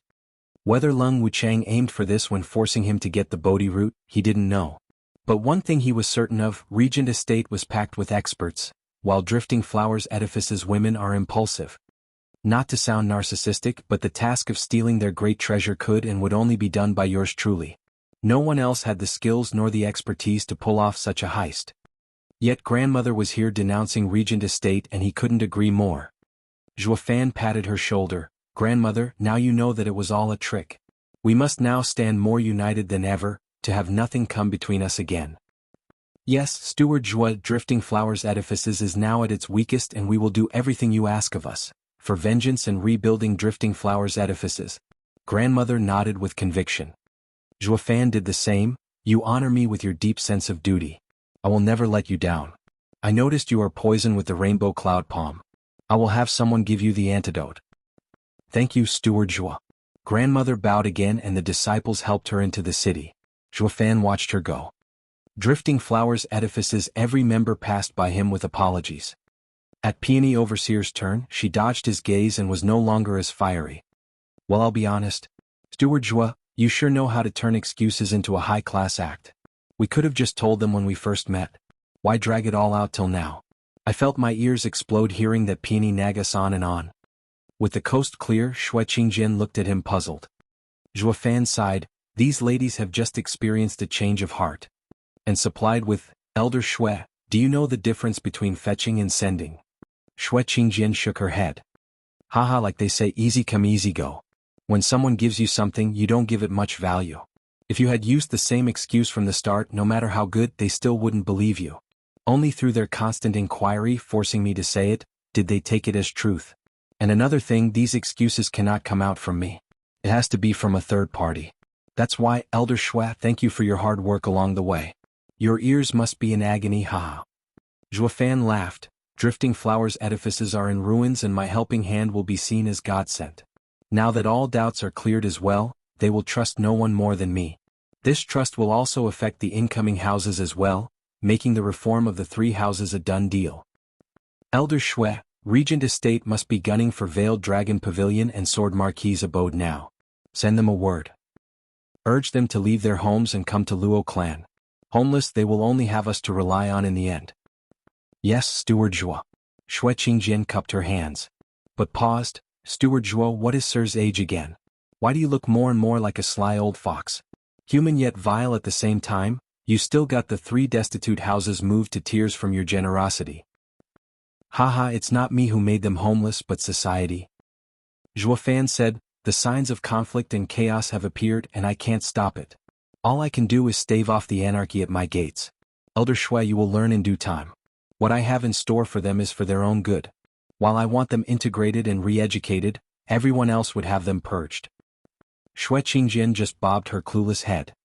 You're telling me it's common sense to thank the guy for wrecking your 1,000-year-old legacy? It makes total sense. The vile and deceitful steward Joie sure acts quite a nobleman. Shui Qingjin didn't understand, and it wasn't like Joie Fan wanted her to. How is it going on Elder Chio's end? Per your orders, I escorted Drifting Flowers Edifice's disciples while the old guy is waiting for Regent Estate to vacate their city before they'll desecrate Drifting Flowers Edifice's ancestors and fetch you those bodies. Marvelous. Joie Fan nodded, flying towards Blackwind Mountain, leaving a few more words. Elder Li and Elder Yen have gone to take care of Pill King Hall. Wait for Elder Chio to return and you two can go deal with Mary Woods. Yes. Shui Qingjin bowed. Joie Fan was back in the bunker, sending the Luo clan members and Yun clan people away. Rows upon rows of pits lined up in his sight according to the Taiji diagram. Each pit held 2 bodies in the middle with spirit stones all around them. One looked haggard but desecrated, while the other was dried up and human-like yet did not have the feel of one, the human pillars. On either side of them were countless materials and a pair of spiritual beast wings. Besides this one there were tens of thousands of pits just like it. But only a few pits had bodies in them. Petting the human pillar's head, Joie Fan's eyes glinted. Around 10 years ago, I had Captain Pang train you. But you failed and turned cripple. I had Miss Lei teach you myriad breaths, while she called me a cruel monster knowing what it did. But I believe letting you live your lives as cripples was the ultimate cruelty. That's why I told her that even if you live a life worse than death, I'd still have use of you. That time has come. You won't be the strongest but will reach your peak all based on your talent. You will make the Empire see that you are no cripples but great warriors. Waves came from the human pillars, something Joie Fan picked up on only after he made certain signs. What's with the can I move questions? Aha, you will do more than that, more than your wildest dreams. You will become the Luo clan's strongest guards, Luo clan's pride and honor. Another wave of ripples told Joie Fan of their joy. He was no goody two-shoes and planned on refining war puppets, devastating weapons of war. He'd use those ancestors and refine them with countless materials to make them as tough as diamonds. As for the souls to operate them, that was where these loyal human pillars of the Luo clan came in. Because they were dead to begin with, even with the human pillars controlling them, they wouldn't be able to cultivate and were thus dubbed human weapons. It was the only way to describe a cultivator who hadn't achieved his potential. But they were more than enough for a weak empire like Tianyu. Due to material limitations, he planned to make 1,000 of them to start with while letting nature take its course with the rest of the human pillars. But thanks to Kunping's hefty endorsement, he hoped to provide these children, who sacrificed themselves for Luo clan's intelligence network, a body they could move in. It was the best reward for their dedication and devotion. 1,000 war puppets were tough enough to fight the imperial family. But by the looks of things, that number was quickly gaining 2 more zeros. He could go toe-to-toe with Dugu Zhantian's 3 million army if this kept up. That was why he said that all of the emperor's planning had this as its single flaw. How long would he keep hold of his throne once this army showed up and fought back Dugu's army? Ha ha ha. Zhuo Fan's eyes flashed with cruelty as he shouted, "Open the gates of the world and let the clouds simmer, bringing down the heavy dark rain of war, so that the souls of the ancients may trample down on this land once more." Rumble. The world itself was shaking as the sky blackened and lightning flickered. Ghastly black winds rose on Black Wind Mountain, kicking up a storm and swallowing everything. Wingay City was on the verge of being swept up in it. Grandmother and the rest, having just found peace, were now panicking and were at a loss. When the world experienced change, someone was going against natural order, bringing about heavenly tribulation. Just what was about to happen that would bring about destruction upon the living? Chapter 437 Road Past. Chapter 437 Road Pass. SSS. Lightning snaked all over the corpses as the materials and the wings shone. They liquefied and entered the body, fusing together. It went just like what Zhuo Fan had been through the first time, but way easier. Unlike the live refining he underwent, this time it was done on cold dead corpses, unfeeling and uncaring about some trifling stuff like a destroyed soul. So, Zhuo Fan went big this time, 1,000 of them at the same time. With the job done, the bodies had a metallic sheen to them. Zhuo Fan made a sign, change places and let the souls return. Bang! The human pillars exploded into a shower of blood and viscera.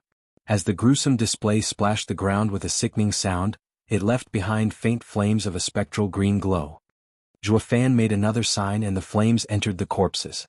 The corpses rattled and their eyelids shivered. Zhuo Fan went through another sign and the corpses opened their mouths, while he sent a pill in. Fuse and let spirits assume their rightful place. Another sign and the rumbling continued constantly as the sky had a hole in it, spewing out a lightning shower. The mountains shook and Black Wind Mountain's arrays were close to crumbling. Wingay City's people paled, taking this unnatural phenomenon as the end of days coming to take everything they knew. Zhuo Fan shook with the earth, knowing this was heaven's way in showing its wrath, tribulation. Any items this world did not condone incited the heavenly tribulation to have them all purged, disintegrated, to guard all living things from destruction, decreed by the world's Tao. Zhuo Fan, while refining war puppets, was doing just that, going against heaven and bringing down the fury of the world on his head. But he had put too much work in this for a puny heavenly tribulation to come ruin it all. Since he was fully intent on refining the war puppets, he had a way to keep the war puppets alive, so to speak. The snap of his fingers echoed out. The 4 arrays started up and spewed out pitch-black mist all around Wingay City. The black mist wiggled and spun, swallowing all lightning strikes. Shroud the Heaven's Eye, the Sun and the Moon, 10th Grade Array, Hidden Shadow Dragon. With a whistle, the black mist swept over the war puppets, covering them completely. When the Black Sea passed, Zhuo Fan saw a flat ground with all the war puppets gone from the bunker and his sight. The rumbling in the heavens was on hold, having lost its target. The black clouds scattered, having nothing better to do. The land no longer shook and Wingay City returned to normalcy. But what had just transpired had every one of its citizens filled with a bad feeling. Sighing, Zhuo Fan wiped his brow, overjoyed.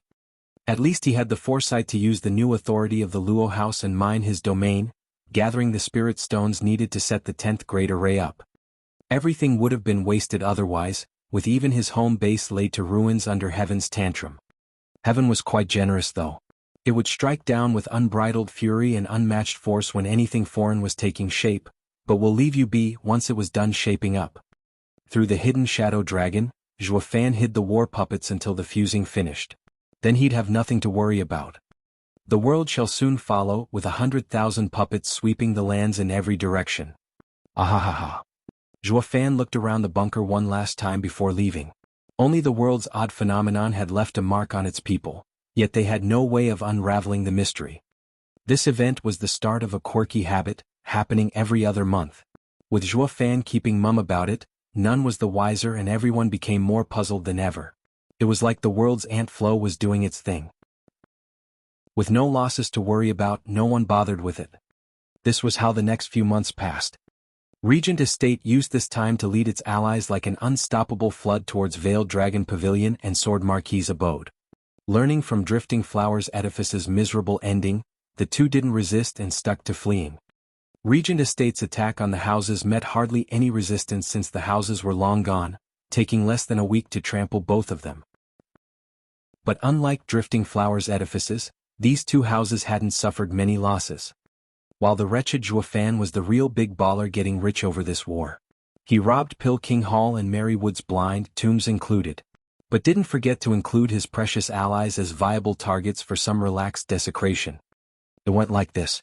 Once Regent Estate knocked itself out after attacking a house, his team would swing by for some quality digging. The true winner in all of this was Zhuofan by far, getting close to 100,000 powerful corpses with bone-tempering stage as the minimum. He had already refined tens of thousands of puppets. Just that none of his allies were clued in on this little tidbit, following him like good little doggies and blaming it all on Regent Estate.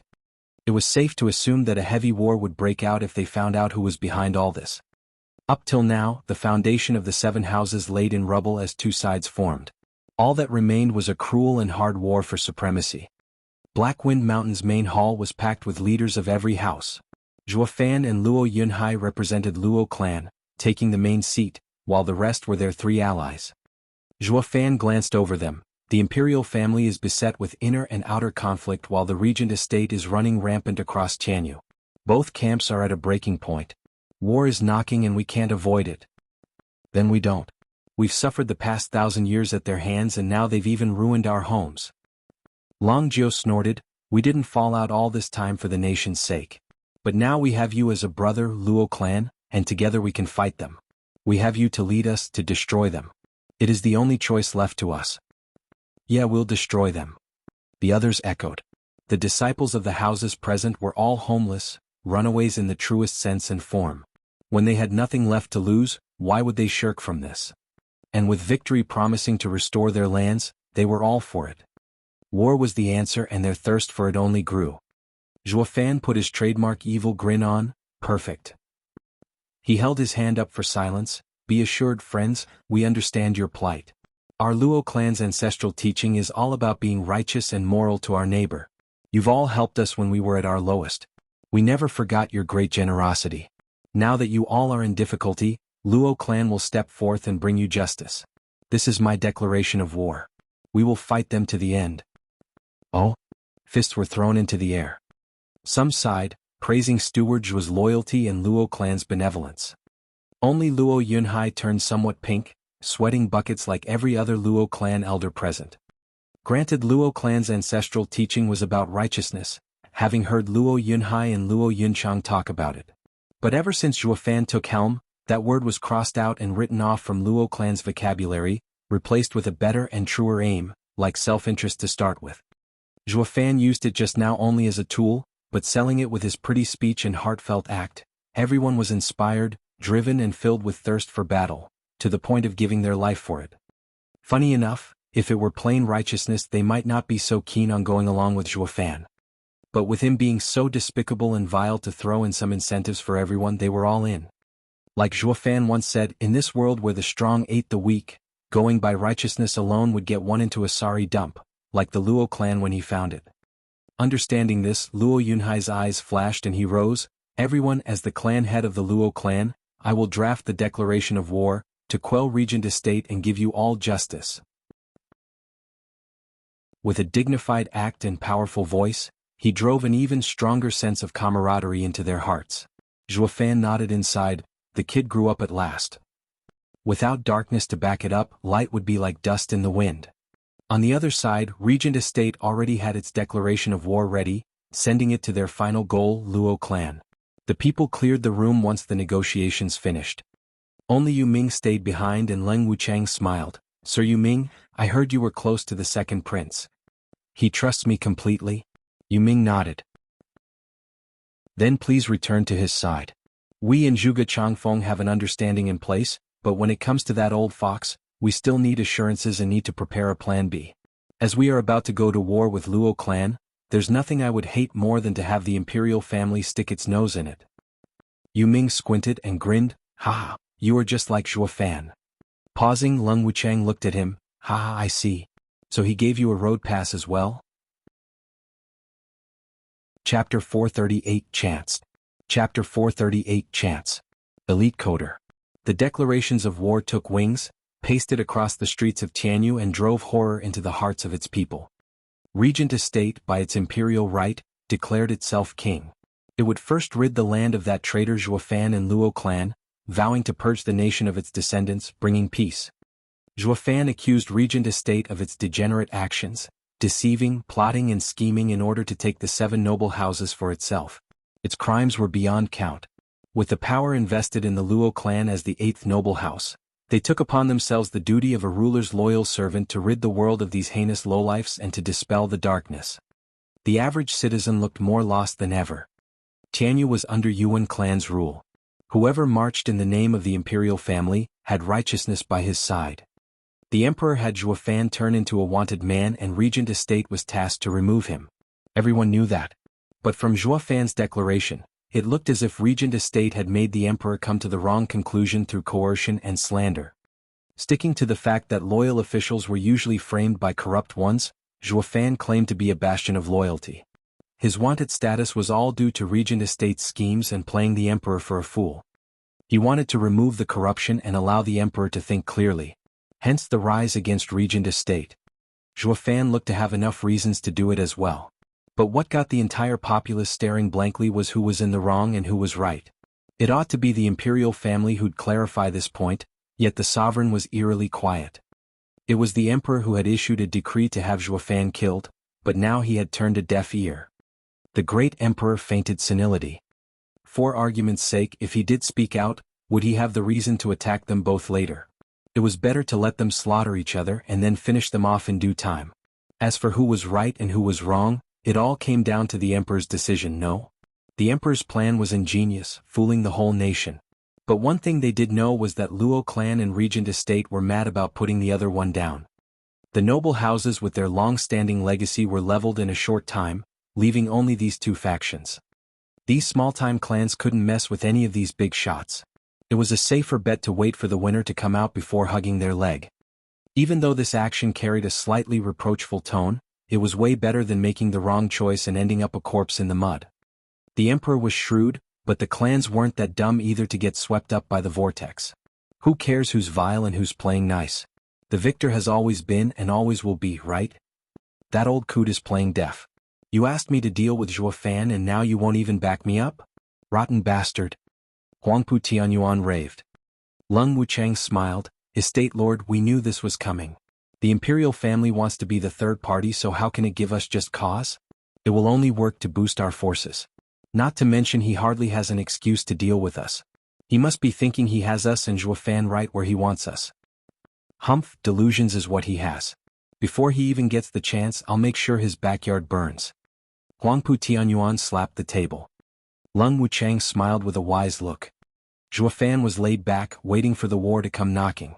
He had figured out the imperial family's reaction ages ago and had drafted that ridiculous and flashy deceleration for the same reason. He painted himself as the picture of loyalty, since no one was there to refute him anyway. Or Regent Estate would have taken the name of a loyal official to boost his ranks and he'd be left with nothing. This way is much better. I am as guilty as you are righteous, making this war fair and square. As for the imperial family throwing its hooks in, humph, his backyard won't be so quiet for long. With a twisted smile, Zhuo Fan looked in the imperial capital's direction, confident in his contingencies. Anywho, in the imperial palace, the emperor in his throne had a shifty look in his eyes now and then. Marshal Dugu, it's time. Order me, your majesty. Dugu Zhantian bowed. The emperor said, Marshal Dugu, with purging traitors as the reason, assemble 1,000,000 men. I'm sure you know what to do next. I understand. Sighing inside, Dugu Zhantian shook his head in defeat. The emperor wanted him to root out all traitors.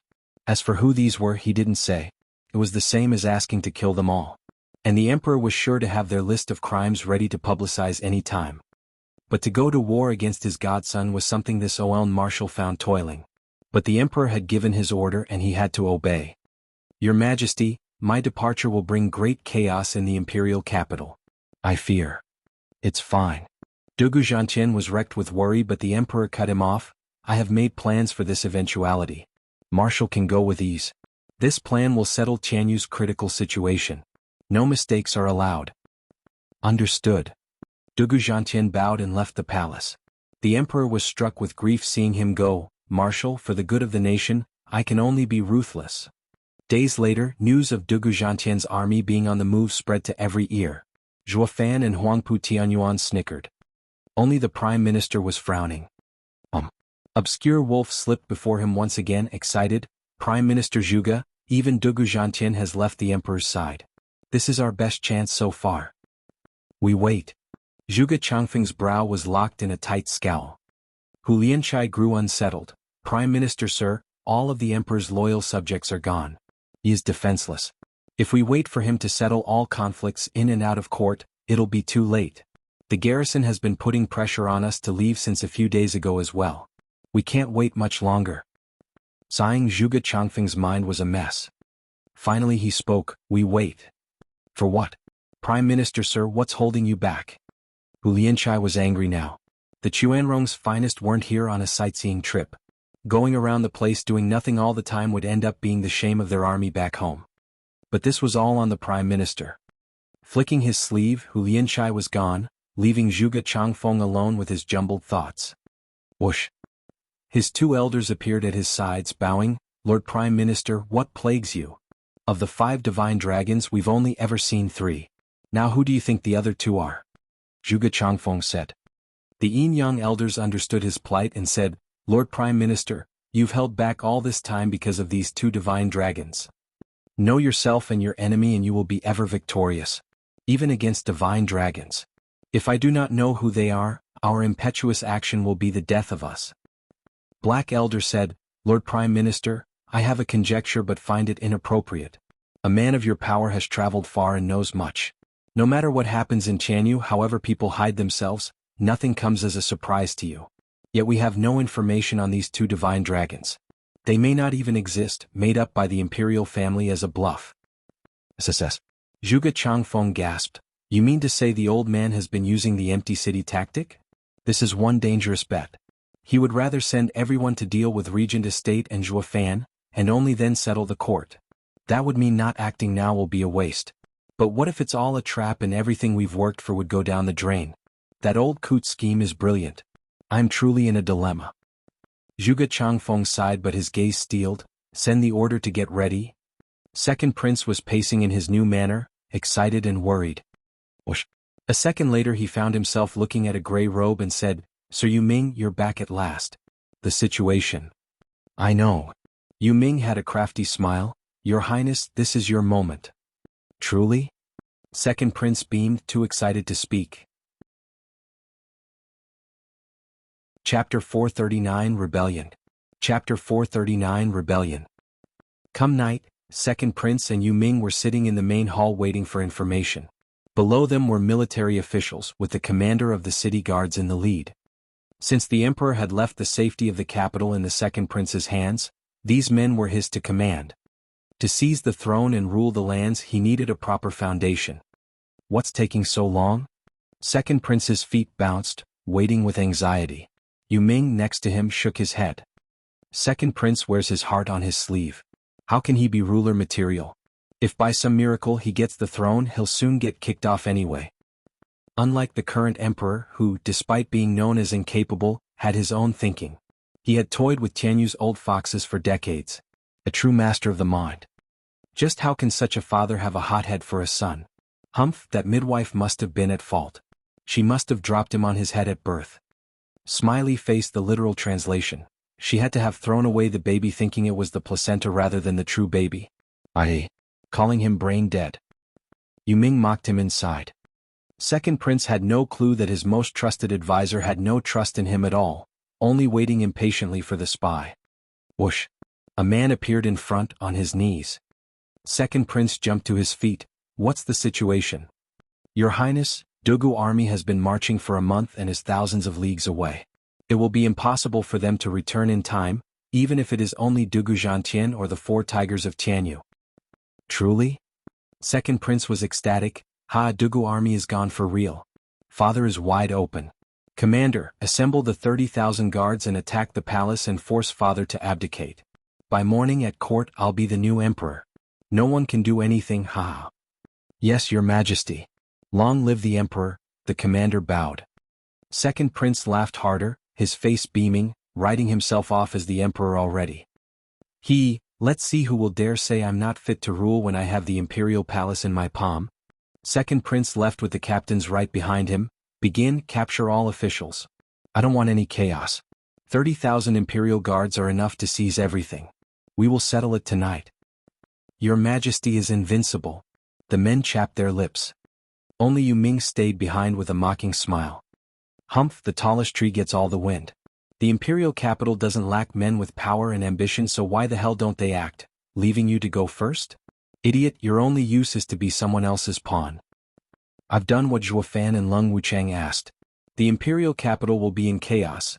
Dugu Zhantian's army will have to return and they can fight to their heart's content, Yu Ming slunk into the dark night. The main street of the imperial capital was soon crawling with soldiers. One busybody got too curious but was scared away by the display. Some stubborn officials were under house arrest with nobody going in or out. Sighing, these men guessed what was going on. Someone was rebelling, now of all times, when everything was in chaos. All they could do was to wait for the resolution, knowing the night would be a chaotic one. Zhuge Changfeng was at his home, consulting the details of his operation when he heard the commotion outside. One servant reported seeing guards around the house.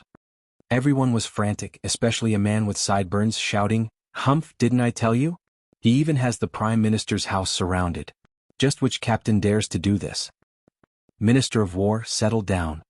Zhuge Changfeng smiled, they're only making a scene, that's all.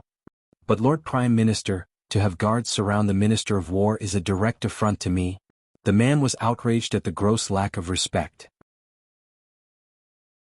Zhuge Changfeng laughed, there's no need to feel shame when they aren't even your men.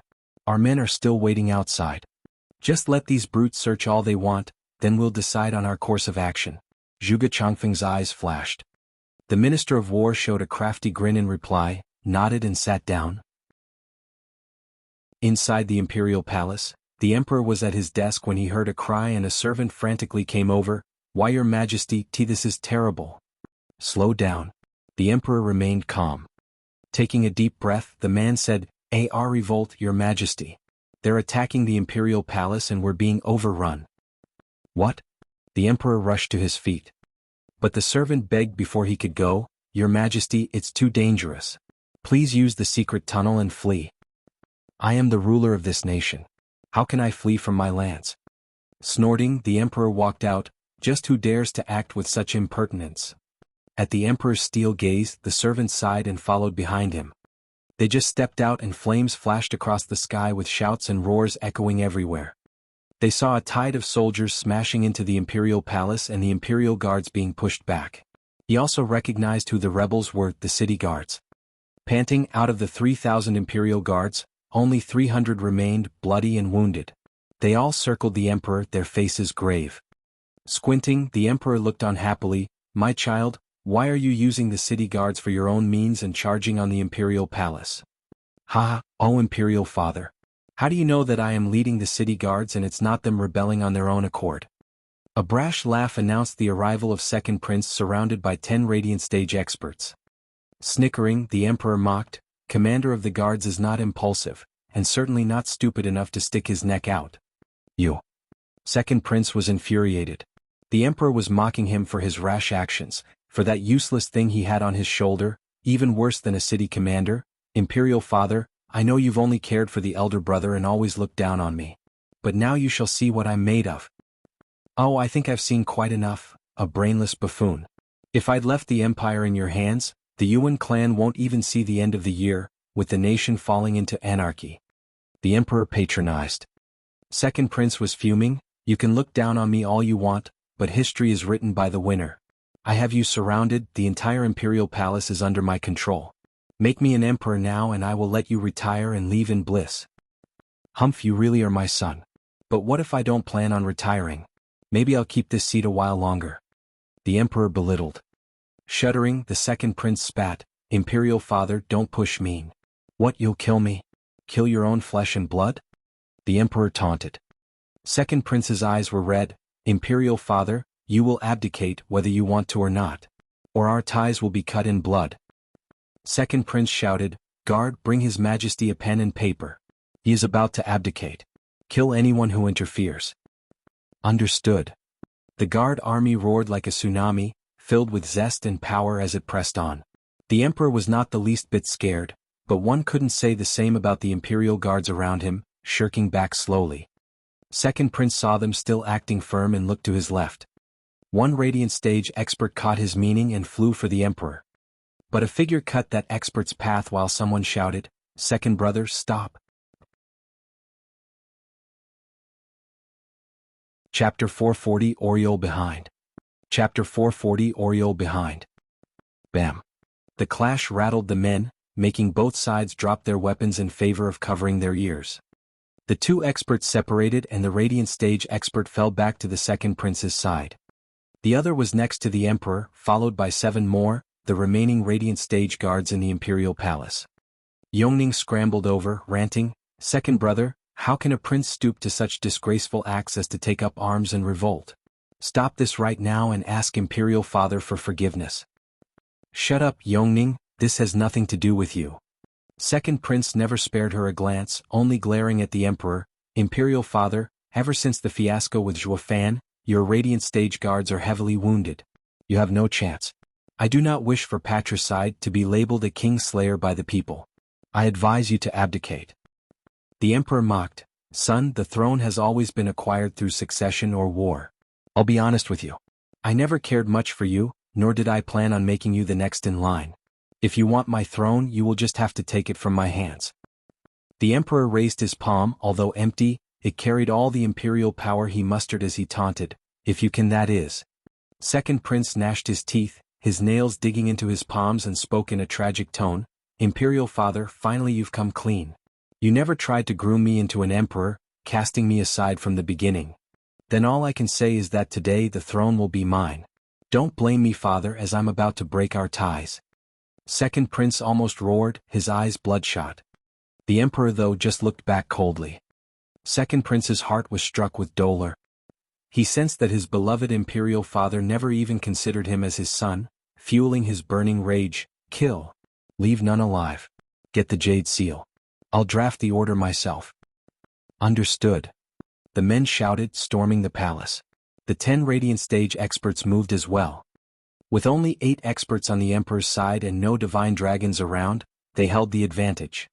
The emperor would soon lay in chains and the coup would be victorious. The radiant stage experts were giddy at the prospects. They would become the new emperor's loyal officials, blessed with riches and resources. The emperor's radiant stage guards were getting graver by the second, finding themselves outnumbered and unfit to protect the emperor. Yongning cried, father, look out. The emperor still bore the same calculative look, standing firm and unflinching. His eyes flashed at the incoming enemy. Where are the shadow guards? Oh. Black streaks flew from around the emperor with eerie cackles. They moved onto the radiant stage experts like black clouds in the hundreds. All experts kept calm and retaliated, but their attacks went right through the shadows, having no effect at all. While the shadow guards relied on their strong souls and couldn't enjoy tearing into the enemy, they could at least mess with their minds and unnerve them. There was hardly a radiant stage expert among the shadow guards, but thanks to their creepy methods and their numbers, the enemy had no counter to their harassment. The emperor's radiant stage guards were filled with bloodlust. With the shadow guards keeping the experts busy, the guards would rob their lives. They moved fast, jumped up in the air and came down under the cover of the shadows with a heavy palm attack. Second prince's experts drew a trail of blood as they crossed the sky. As for the city guards, they were pushed back in but few moves from the radiant stage imperial guards. Second prince's experts could do nothing but lay there wounded. Watching their brothers breathe their last, the city guards' metal cracked and shuddered back. Damn those pestering shadows. Second prince spat, I knew them to only be scouts, but they're actually so strong even without the Shadow King around. Imperial father, is this your last ace? Second prince muttered. The emperor's eyes flashed in disappointment. Son, know yourself and your enemy and you shall be ever victorious. You are truly a lost cause to fight your father without even knowing my hidden aces. Sigh, so many years have passed yet you never could fix this brash side of yours. Second Prince clenched his fists in denial. His mutiny might have less to do with reaching that fantastical throne and more to earn his father's approval. Only to have neither. Second Prince, the Shadow Guards will overrun us. We need to fall back. One Radiant Stage expert, with blood coming from his mouth, advised, with the Imperial capital in turmoil despite our failure, we will make a comeback as long as your highness lives. Comeback? From this. This mutiny here and now was his best chance. He took the city guards for himself and struck while the emperor lay defenseless. This was as good as it was ever going to get.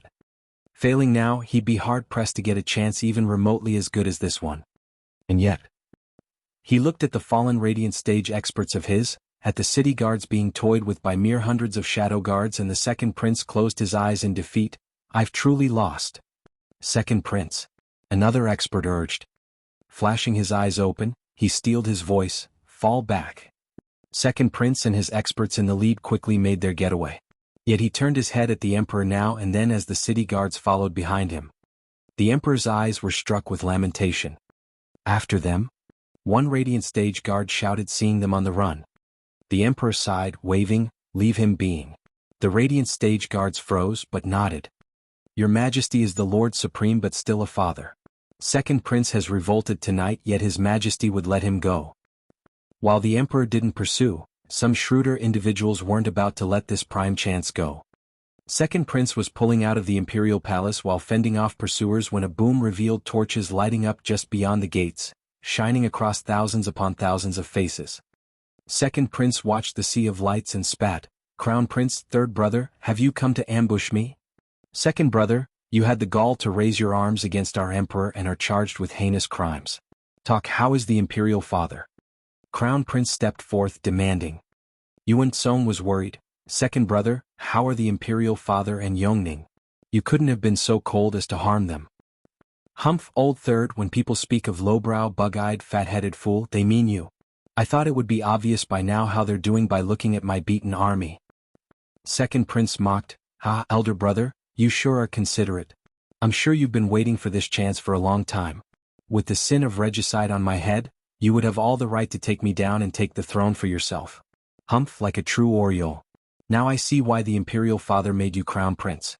You really are resourceful. Crown Prince held him in a cold stare. Second brother, you are jumping to conclusions. I only have imperial father's safety in mind. Do you now? Then you should be relieved to know that the imperial father is the picture of health, strong as a horse. It'll be a long time before you'll take his mantle, decades even, ha. Second Prince cackled, to which the Crown Prince displayed a bloodthirsty look. Second brother truly is a waste.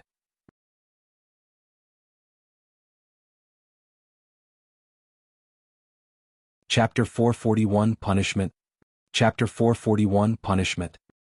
Third Prince was overjoyed to know that the Emperor was unharmed.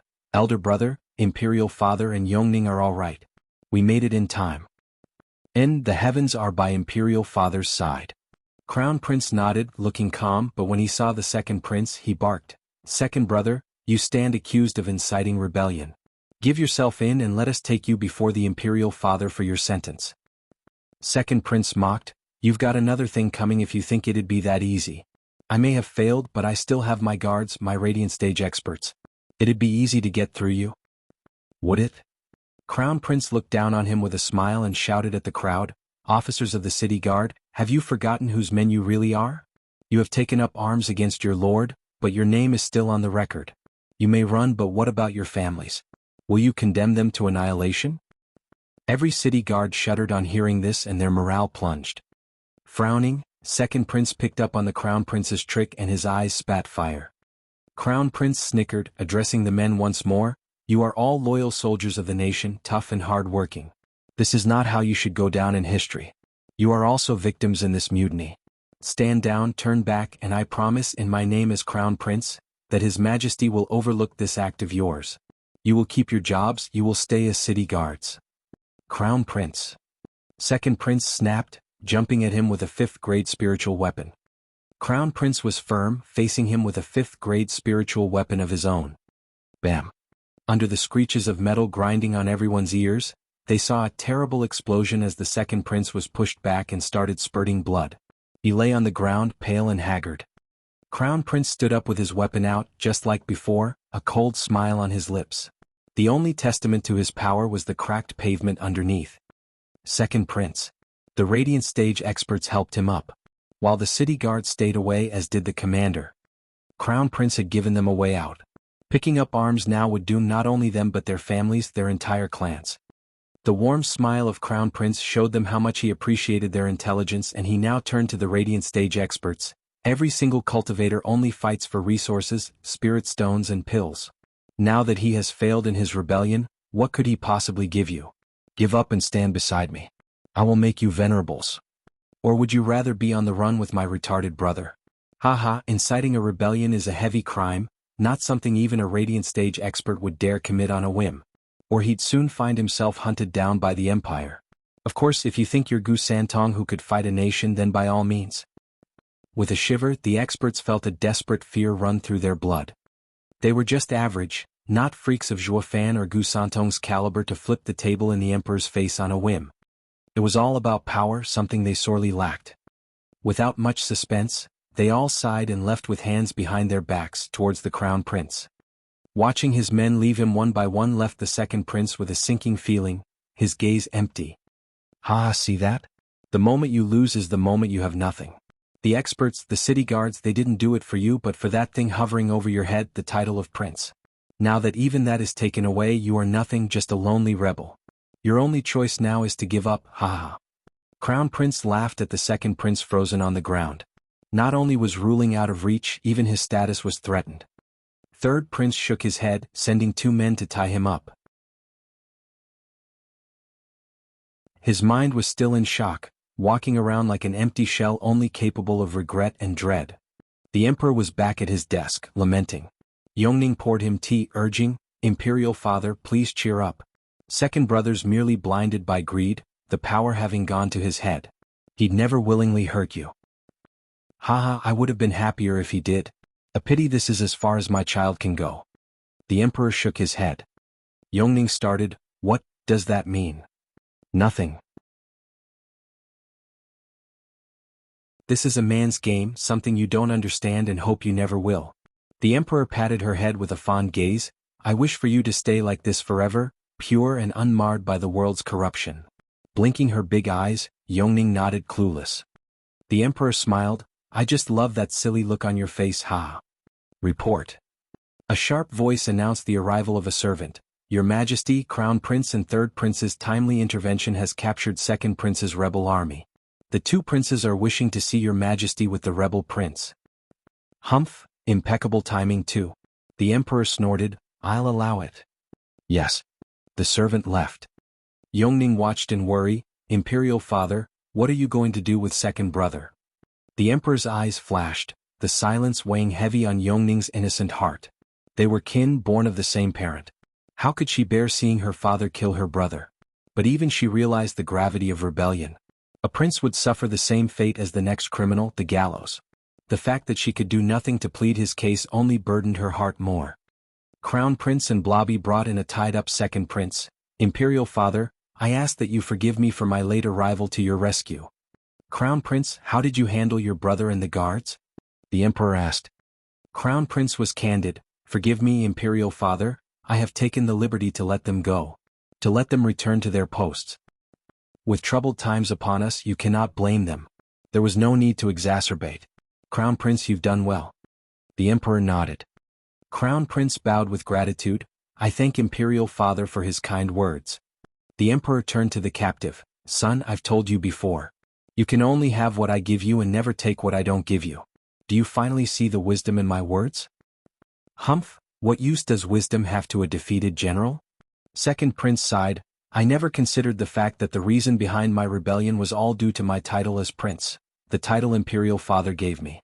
Now that you've taken it away, I will be worse than nothing, ha." "Imperial Father, is this what you wanted me to see?" The Emperor shook his head. "The sky is boundless and the lands vast, but the power of the Emperor goes beyond them all. I only wish to tell you that I am the true ruler of Tianyu. You can pull any stunt you like as long as you don't rebel. Second prince sighed, hanging his head. Crown Prince's eyes glinted. Imperial father, may I ask what is the second prince's sentence? The fatty probed. All eyes turned to the emperor. Only second prince's head was still down in the pits of despair. The emperor took a deep breath. Guards, throw second prince Yuan Yong in prison, where he shall spend the remainder of his days. Second prince shuddered, incapable of believing his ears. He had rebelled and should have been given the noose, so why? A father's love is boundless. You may find it in you to take my life for the throne, but I will never think for a second to kill my son. Take him away, the emperor mocked and sighed. Second prince never spoke a word even as he was dragged away by the imperial guards, but his eyes reddened. The fatty and Yongning perked up. Crown Prince looked happy, but the emperor picked up on the discontent in his eyes. Crown Prince, a lord needs to show mercy. He can no longer stand in your way. As both a warning and advice, the emperor spoke with a flick of his sleeve, sending them all away. Crown Prince shuddered, his face gloomy as he shuffled away with a lowered head. Chapter 442 to War. Chapter 442 to War. At long last, the sun dawned on the imperial capital after a tumultuous night, finding the city guards at their posts and the order restored. Zhuge Changfeng and many officials were waiting in the prime minister's mansion for updates. A shadow burst in and whispered in Zhuge Changfeng's ear, causing his smile to widen. Prime Minister, sir, what's the situation? The Minister of War asked. Zhuge Changfeng shook his head. Like a true failure he is, the second prince could never live up to his majesty's ability. However, and he laughed, thanks to the second prince's tantrum, he left his majesty open to scrutiny. He is indeed playing the empty city tactic. All he has are some shadow guards and wounded imperial guards. The Minister of War proposed, then we can. Of course. Zhuge Changfeng was firm, having grasped the truth, the old man has gone all in on this move of his. He has sent his forces to deal with those two yet sit steady on his throne to blind us. He'd never guessed that his treasured empty city tactic is now in shambles. It's like the heavens are begging us to take this chance. Ah. Minister, our forces can begin. Take the imperial palace within the week. Zhuge Changfeng's eyes flashed, his voice stern. The Minister of War saluted, as did the rest of the excited officials. The time for a new ruler is upon us. News of the second prince's rebellion spread like wildfire, reaching Dugu Zhantian's ears thousands of miles away 3 days later. Dugu Zhantian panicked and was about to turn back.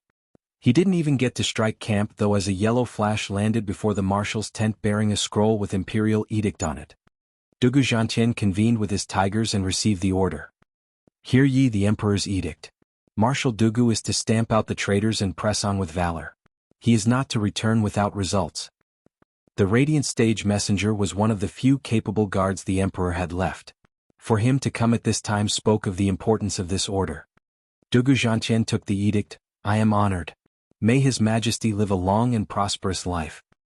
And then he put on a heavy look. Is his majesty safe? Rest easy, Marshal Dugu. Everything has been handled. Second prince's rebellion was put down swiftly. The messenger smiled. Dugu Zhantian relaxed yet was pensive. But this would have revealed all the forces by his majesty's side.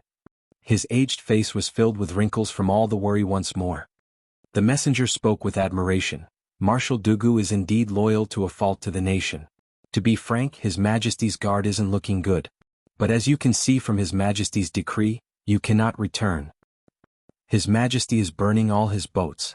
For peace in Tianyu, he is willing to forego even his safety. Dugu Zhantian shook his head. The messenger nodded slowly.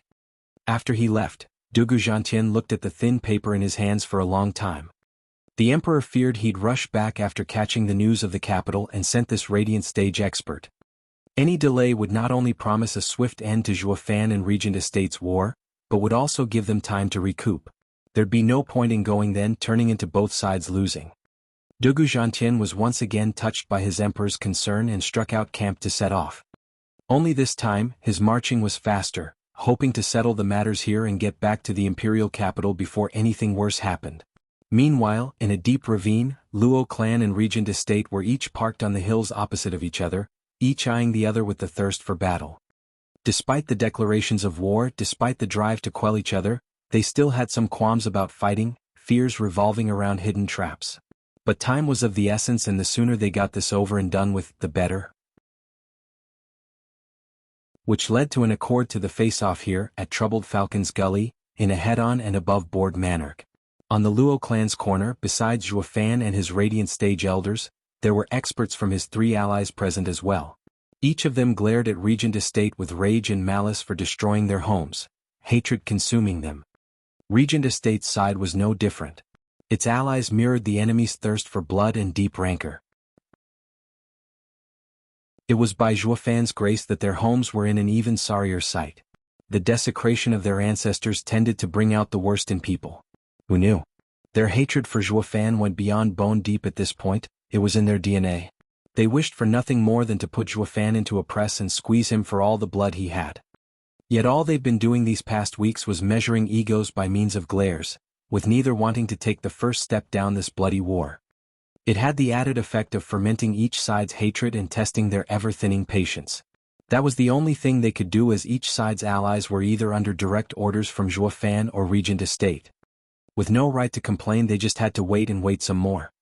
Steward Zhuo, we've been staring at each other for weeks. When do you plan to attack? Grandmother found the limit of her patience once more and came to urge Zhuo Fan, as she had done many times till now. The other houses nodded. Zhuo Fan was laid back per usual in his comfy deck chair, his lazy eyes closed and his voice drawn out.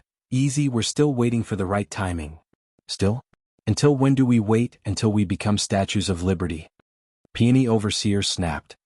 Zhuo Fan swayed in his chair. The same thing was going on at Regent Estate's corner. Yu Wanshan and company were boiling, but Huangpu Tianyuan and Leng Wuchang reined them in. They were all a powder keg of emotions with nowhere to vent. Whoosh! 2 jade slips arrived at the camps. Zhuo Fan skimmed over it as Leng Wuchang did the same. The two were miles from each other, yet reacted at the same time and in the same manner. Haha, at last there's movement. What do you mean? Grandmother asked. Snickering, Zhuo Fan shot to his feet and barked, notify the elders. We attack at once. What? They were all baffled.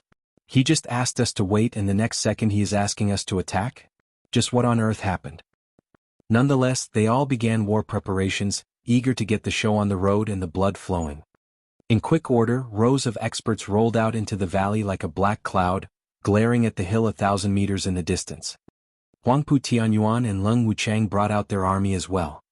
Zhuo Fan, Huangpu Tianyuan and Leng Wuchang's eyes met and they burst out laughing. We finally get to see today when I can tear you to shreds, all to my heart's content. Zhuo Fan, it's high time you paid for taking away my son. Huangpu Tianyuan roared, to which Zhuo Fan only had derision. Huangpu Tianyuan, let's see you try. Leng Wuchang fanned himself with a smile. Estate Lord Steward Zhuo, we are all bitter enemies here, with each side wishing to destroy the other. Just that there were so many interferences along the way. This is a rare occasion, with Second Prince's rebellion igniting the chaos, yet Dugu army still marching towards us. It won't be long before Prime Minister Zhuge acts as well and gets him to turn back. That only leaves the two of us, to tear into each other with a bright smile on our faces. Isn't it great? So why waste time with pointless chatter? We need to settle our grudges with speed and force, giving time for the winner to take the nation. As for the loser, it will become a stepping stone with no regrets. No regrets indeed. Zhuo Fan beamed. I never pegged Sir Leng to be such a bold man. All words now are useless. Everyone has come prepared, so what are we waiting for? Let's do some killing. No matter what hatred we had before, this battle is all that's important. Whoever stands tall in the end. What do you say, Estate Lord Huangpu? Huangpu Tianyuan beamed as well. Haha, rightly said indeed. Hatred aside, in the race for power the weak gets eaten. Why would the king of the world ever care about some petty squabbles? Zhuo Fan, you are a man of ambition. For me to fight you today with the world at stake, it is an honor. The revenge for my son no longer matters. Why would a man with his eyes on the world ever mind such trifles? Then Estate Lord Huangpu, shall we? Zhuo Fan snickered. Huangpu Tianyuan had the same twisted smile as both of them roared, to war.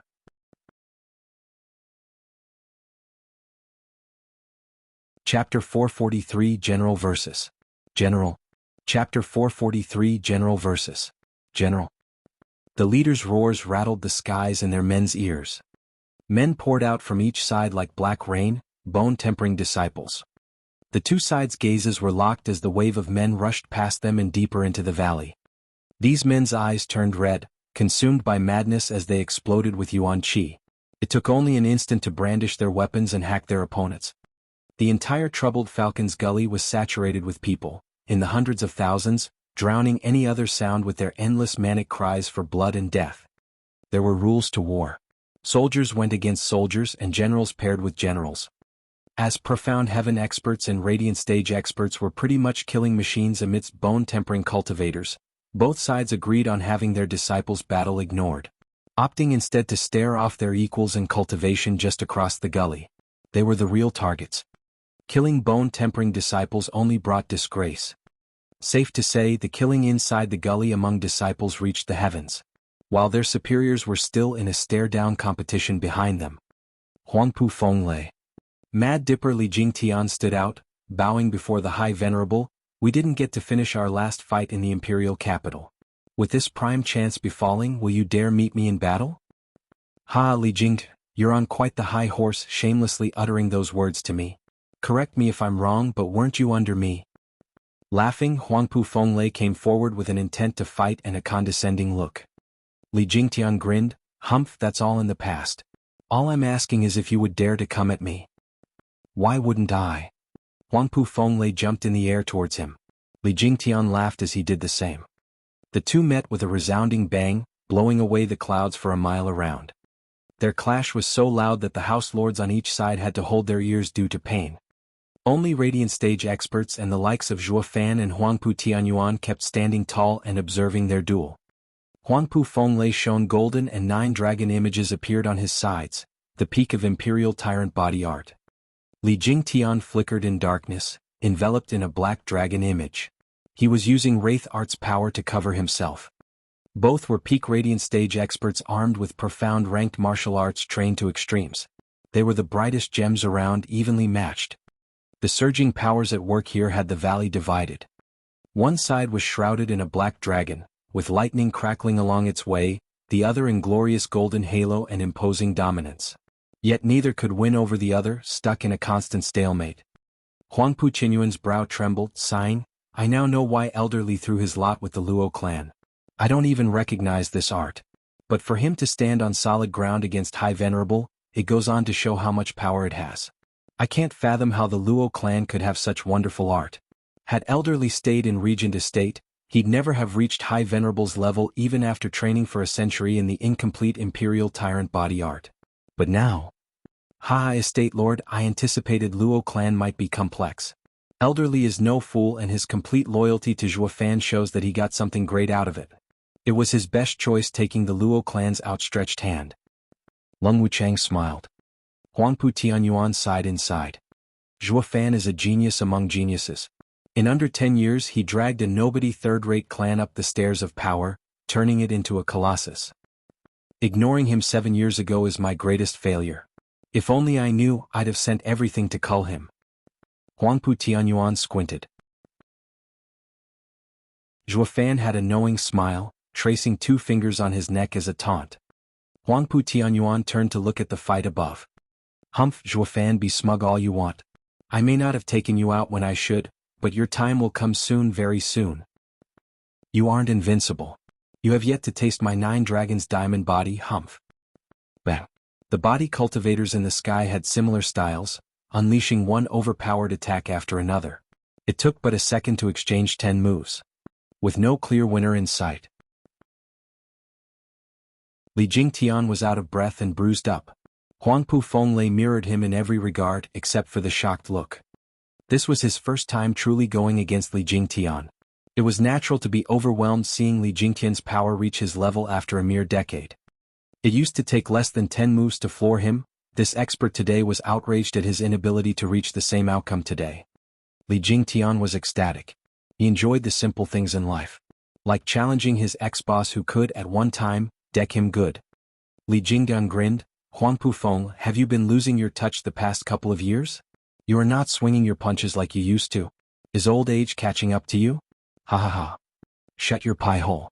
I'm only going easy on you and this is the thanks I get, mockery? In that case I won't leave you with a shred of honor. Huangpu Fenglei went red from anger, yet his heart was queasy since he did give his all. Anything more would mean staking his life as well. Did he really have to put his weary old bones on the line to get out of this? While he was having a hard time making a decision, Li Jingtian had already made his. He had set out to do one thing today: beat his ex-boss. Missing this chance, Zhuo Fan was bound to finish him off at some point. As a martial fanatic, he just had to beat the guy who had wrecked him years ago or he'd never forgive himself. It would have the added side effect of affecting his cultivation. Li Jingtian gnashed his teeth and spat, "Huangpu Fenglei, take this." Li Jingtian's black aura exploded, shooting for Huangpu Fenglei as a black dragon wrapped around him. Humph, isn't it the same soaring demonic dragon again? It won't change a thing. Huangpu Fenglei snorted with a shiny golden glow around him. Li Jingtian had a creepy smile on him though, and just before impact, he halted to make a sign, Wraith Style's third move, Necro Dragon Screech. Roar. The black dragon image ripped the space in its charge towards Huangpu Fenglei. Safe to say, even with Imperial Tyrant body art, Huangpu Fenglei would have a hard time fending off such an onslaught from such a short distance. And that was the truth of it. Huangpu Fenglei was forced into letting his soul take the brunt. A wound on the soul meant a drop in strength, which translated into defeat. Facing his ex-subordinate and losing, High Venerable's name would be soaked in mud. Huangpu Fenglei bit his tongue and spat blood as he made a sign, Imperial Tyrant Body Art's 10th stage, Imperial Presence. A golden glow washed over him as a golden dragon roamed around him in an airtight seal. The 10th? Zhuo Fan cried, that's stepping into the Earth-ranked martial art category. Does Imperial Tyrant Body Art have a 10th stage? Huangpu Tianyuan was stumped, amazed that Huangpu Fenglei had reached such a level. Imperial Tyrant Body Art had 9 stages, with the 10th stage mere hearsay. Only the ancestors of Regent Estate a millennium ago could reach it. High Venerable is a genius of his generation, no less than the eldest young master. If not for the dragon soul defending him, he never would have been High Venerable's match. High Venerable is a true genius of the millennium. Lung Wuchang praised. Huangpu Tianyuan nodded. Huangpu Fenglei laughed behind the golden curtain. Li Jingtian, do you see this? This is the true power of Imperial Tyrant Body Art, martial and spiritual unity. Be it physical or soul attacks, nothing can break the Imperial presence. Think again. Li Jingtian grinned, his black aura disappeared as an eerie power built up while he extended 2 fingers. High Venerable, the only way to make your defeat true is by taking you down at your best. Zhuo Fan cried, Elder Li. Chapter 444, A Martial Fanatic's Honor. Chapter 444, A Martial Fanatic's Honor. A dreadful wave shot from Li Jingtian's fingers. His face went purple, blood leaked from his mouth and the veins in his arms pulsed, ready to burst. Yet none of that could wipe the excitement off his face, releasing every ounce of power he had. That's the profound ranked martial art, Finger of Death. Sensing the energy, Qiu Yanhai cried, ever since Steward Zhuo has taught it to us, we haven't had much time to practice it. Yet this geezer has already mastered it. He really is the Mad Dipper. Xue Qingjian nodded in praise. Only Zhuo Fan sighed. Huangpu Fenglei, try this on for size. Despite sucking all of his yuan qi, the move launched quickly, leaving Li Jingtian's finger at his shout. Whoosh! With a series of bangs, something unseen came out of his fingers and went straight for his target. The roaming dragon was outraged. It grew dozens of times in size and retaliated. Its power, as if coming from heavens themselves, pressed on the house lords with such might, fear festered in their hearts. Huangpu Fenglei, wrapped in his pillar of light, showed shock at Li Jingtian hiding such a killer move. The power of that soul attack went beyond Radiant Stage, and not even with the help of Imperial Tyrant Body Art's 10th stage could he fend it off. Huangpu Fenglei was sweating, his big eyes taking on a heavy gaze. Qiu Yanhai and Xue Qingjian were panicking. Steward Zhuo, that's combination art. Zhuo Fan shook his head. The two were even more nervous now, but he's just one man? How can he perform combination art? Elder Li may very well be the only one who can. Zhuo Fan sighed. Necro Dragon Screech and Finger of Death are sole profound ranked martial arts and can be combined. But to do that, both have to be executed in tandem, intrinsically at the same time. Even you two will find it hard to achieve it. But with elderly knowing both of them, combining them is not the issue here. Zhuo Fan's frown deepened, gazing at the aged figure above. Different martial arts imply that Yuan Qi takes different paths through one's meridians. When you launch an attack, there's always a pause before the next. Elderly, I'm afraid, pulled out all the stops, unleashing the arts at almost the exact same time. This translates into broken meridians from the clashing flows of Yuan Qi and you'll be crippled. Elderly may have achieved it, but his body is finished. What elderly? The couple's faces fell, turning to Li Jingtian. His power was plunging after unleashing the two arts. Elderly, why did you have to go so far? Huangpu Fenglei is strong but not invincible. There's no hatred between you two, so why must you pay the ultimate price? Zhuo Fan and the power couple were vexed. This is no kill or be killed situation. Xie Tianshang whipped out his sword, coming before them and smiled at the figure above. Zhuo Fan, you do not understand a martial fanatic's heart. If you do not surpass an opponent you recognize, it will leave one with regrets. Today is when these two sides will settle their differences once and for all. If we fail, we will die. If we win, we will kill them. With your strength, Huangpu Fenglei will most likely die at your hands, something elderly can't stop. It means that this is his last chance to fight his enemy. He must defeat his opponent by any means necessary. This is a martial fanatic's will and glory. Spoken like a true martial fanatic. The people watched elderly pant as blood kept pouring out of him. But his eyes were full of joy, his smile wide. It's so hard to understand the mind of a martial fanatic. The way I see it, winning is everything. But to win at the cost of your own life is highly inadvisable. Zhuo Fan shook his head but smiled. Get ready, it's our turn soon. The rest had fire burning in their eyes. The now huge black dragon image above finally clashed with the golden pillar. Bam! The resulting explosion was like the aftermath of a bomb. The pillar shook under the point-blank impact, slowly getting riddled with cracks. With a snap, it fell apart and dissolved into flickers of light. While the black dragon was relentless in its pursuit for Huangpu Fenglei. Boom! Huangpu Fenglei felt his brain explode and an excruciating pain riddling his heart. Spitting blood, he slammed the ground, his soul in critical state. While his feeble consciousness still held on, he jumped towards Regent Estate. He knew he had lost this fight. Standing around longer would only mean death. Huangpu Fenglei recalled his glorious name as Regent Estate's High Venerable and grief struck him. The fact that he had lost it all in a single move made this grandpa's aged heart rot with sorrow. Old Li, I'll get you for this next time. Li Jingtian had no time to wait that long. His wretched body had already passed the point of no return. He had to fulfill his wish no matter the price. Blackness exploded from Li Jingtian once again, but so did blood. He bore through the pain as he jumped at Huangpu Feng. High Venerable, let's settle our grudges. Wraith Style's first move, Soaring Demonic Dragon. We never had any grudges. It's you who is so pig-headed to push it this far. Huangpu Fenglei saw the black figure chase after him and was stunned and puzzled. He noticed Li Jingtian's odd situation. You should lick your wounds first. We have no hatred. So stop forcing yourself to come after me, alright? Huangpu Fenglei felt like crying, unable to make sense of it all. He'd never guessed that Li Jingtian operated on much simpler motivations, to kill him with his own two hands. High Venerable. Huangpu Tianyuan shot forth, bringing joy to Huangpu Fenglei's eyes. Estate Lord. Zhuo Fan's eyes flashed golden in the nick of time, cutting Huangpu Tianyuan's timely aid short. Zhuo Fan? Huangpu Tianyuan gnashed his teeth. Zhuo Fan grinned. Elderly is on my side and I will respect any decision he makes. You won't be going anywhere. Humph, we'll just see about that.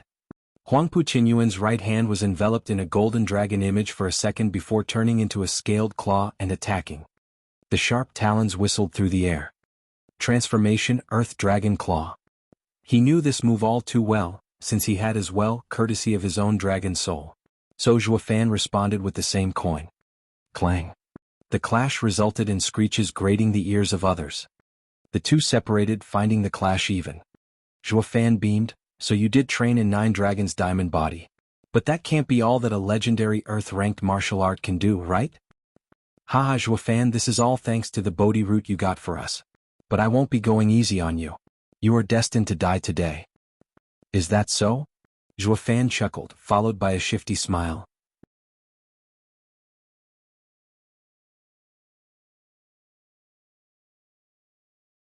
Chapter 445 King Against King. Chapter 445 King Against King. Estate Lords save me. Seeing the manic Li Jingtian fast approaching, Huangpu Fenglei swallowed his pride and begged for help. But with Huangpu Tianyuan and Fan doing the tango, help was on hold. To settle this battle, all Huangpu Tianyuan had to do was squash Fan. And with the target right in front of him, victory was not something the life of a High Venerable could outweigh. Safe to say, High Venerable's cries for help went unanswered. Lung Wuchang had a contingency set for just this possibility, calling for the rest to move in. Fan had the estate lord blocked, but what about the others? Dozens of Radiant Stage cultivators and Profound Heaven experts shot for Huangpu Fenglei.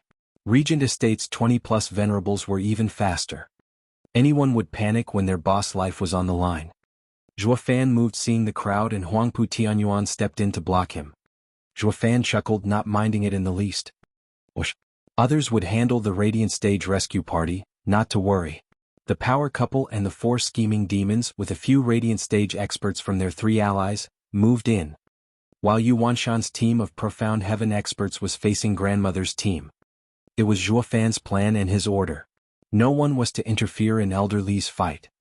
Lung Wuchang took in the new battlefield and sighed, no matter the outcome of today's battle, High Venerable's life is forfeit. Li Jingtian arrived at last upon his target, the black aura having reached its peak. Huangpu Fenglei paled. With the rescue team up a creek, he was left to fend for himself. Shouting, he shone golden once more, roaring, "Li Jingdun, don't test me or I'll fight you to the death." Haha, just what I want. Li Jingtian turned into a black dragon as it went head first. Boom. Black and golden glows clashed, shaking the world around them and turning many heads. As the dust settled and smoke rose, the bloody figures became visible. Li Jingtian was soaked in blood, his chest was caved in, vessels had burst and bones were snapped. His eyes, however, held that look of joy, of pride. Huangpu Fenglei was as pale as a sheet of paper, his pupils dilated and half of his body laid shattered, with vague signs of life. Half of his face shuddered, expressing a contorted and grisly image of unbelievable despair. He ran unchecked over Chanyu for 100 years and never conceived it humanly possible for the day to come when he'd lose in such a wretched and nasty way. Li Jingtian, we have no hatred. Why must you be so obsessed with my death? Words slipped out of Huangpu Fenglei's stiff face. Coughing from the pain in his chest, Li Jingtian's smile never left him. Huangpu Fenglei, today you lost to me in 3 moves. In your blind arrogance, you once said to me that I was of poor talent, only worthy to be behind you. You were strong then, shaking me to the core as I looked up to you as my role model. But 30 years passed while I trained Imperial Tyrant Body Art to the 7th stage only to have my cultivation cut short by your refusal, saying that I'm not worthy to pursue the complete art. When I argued, you beat me up in 1 strike. Then you said that I've reached my limit, and no matter which cultivation method I train in, it'd all be wasted on me and I'm not fit to follow you. Ever since that day I've only been a mere guest venerable, an outsider to your venerable circle. And seeing those nondescript Regent Estate venerables training in the full cultivation method, I could never accept this. Even more so when you said that I have reached my limit. I never cared for being an outsider at all. From then on, you have always been my rival and I vowed to myself to defeat you one day. That day has come, haha. Li Jingtian spluttered blood. Huangpu Fenglei felt like crying. Li Jingtian, you narrow-minded fool, you've held on to that trifling event till now. To you it may be pointless, but to me it was unforgettable. My path has no end and no one alive can say otherwise, not even you. Li Jingtian shouted through the paint. Huangpu Fenglei sighed, it is my mistake, my. His eyes closed, his face twitched and relaxed. He had let go of all hatred, finding peace. Li Jingtian showed a confident smile. High Venerable Huangpu Fenglei was a man who would put honor above all, but he admitted in the end that he was wrong about Li Jingtian. Because Li Jingtian had beaten him, that too in less than 10 moves. Li Jingtian's cultivation was far from over. I won. Closing his eyes, Li Jingtian collapsed. Xie Tianshang appeared beside him, helping him up. He only relaxed after sensing his breath. As a fellow martial fanatic, the headstrong Li Jingtian was a prime example. He hoped for one day to beat his own rival. Xie Tianshang's eyes flashed as he looked at Zhuo Fan, shouting, "Zhuo Fan elderly is fine. Only blacked out from the wounds." Xie Tianshang took Li Jingtian away. Zhuo Fan relaxed, but Xie Tianshang's look had him stunned. "Why does it feel like he's looking at me like an enemy? Aren't we allies?" Zhuo Fan smiled dejectedly and turned to Huangpu Tianyuan.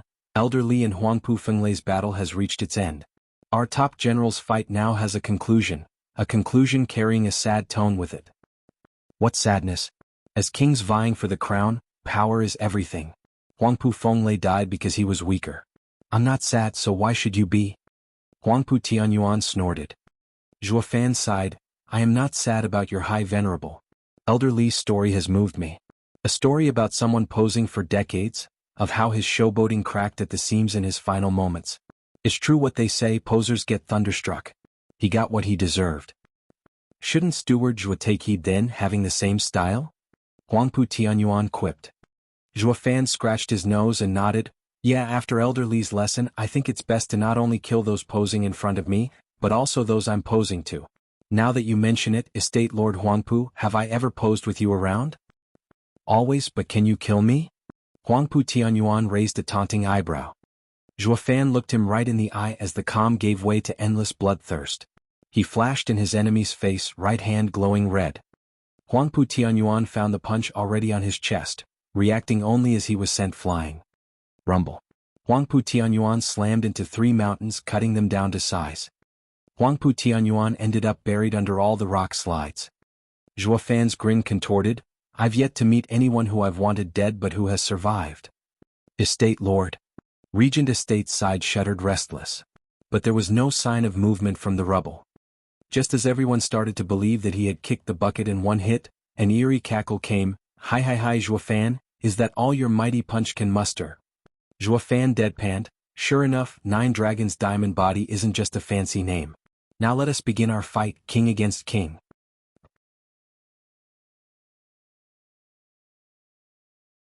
Chapter 446, Unbreakable Diamond Body. Chapter 446, Unbreakable Diamond Body. Roar. Dragonic cries echoed from the rubble, 8 of them. The dust around glittered as a golden glow reflected off it, flooding the entire sky.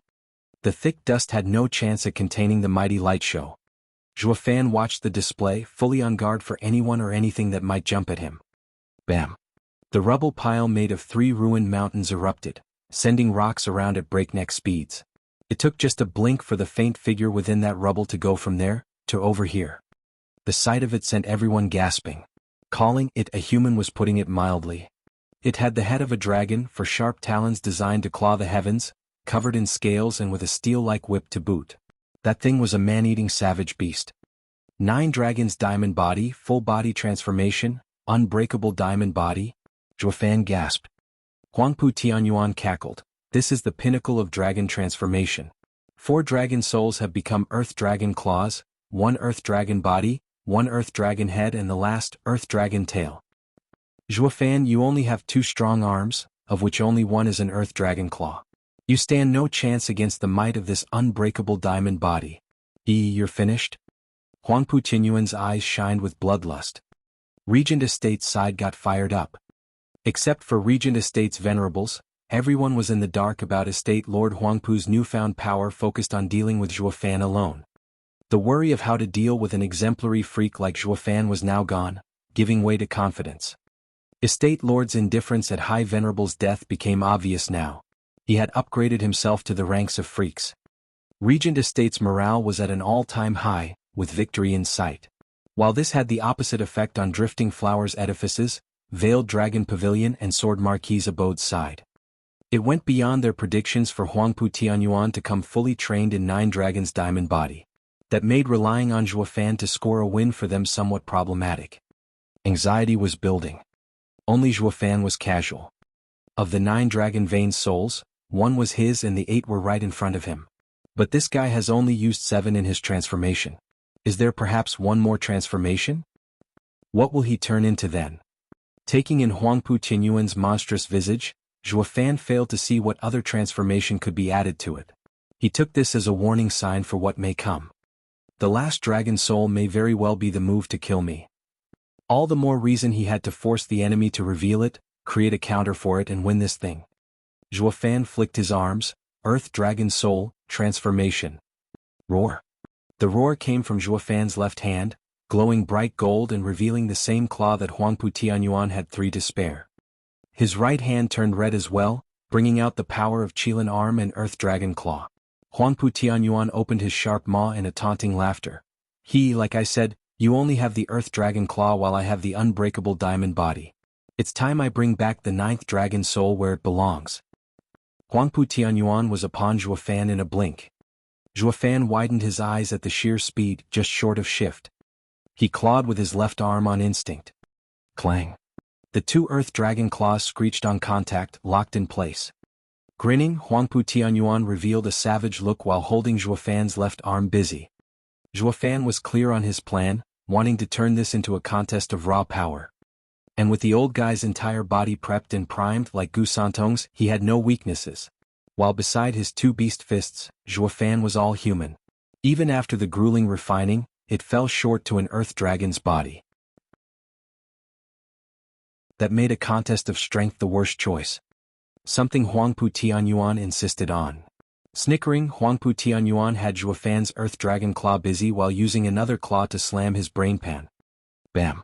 This time the clashing sound came from the impact between Zhuo Fan's right arm with the Earth Dragon Claw. The pitch-black eyes looking at him dead in the eye made him clench his teeth. I am more than clear on your left arm, though I am curious, how did you get your right arm to match the Earth Dragon Claw? Quite a fine specimen. I guess I'll just have to rip it out of your cold dead body. Huangpu Tianyuan's mouth revealed rows of fangs.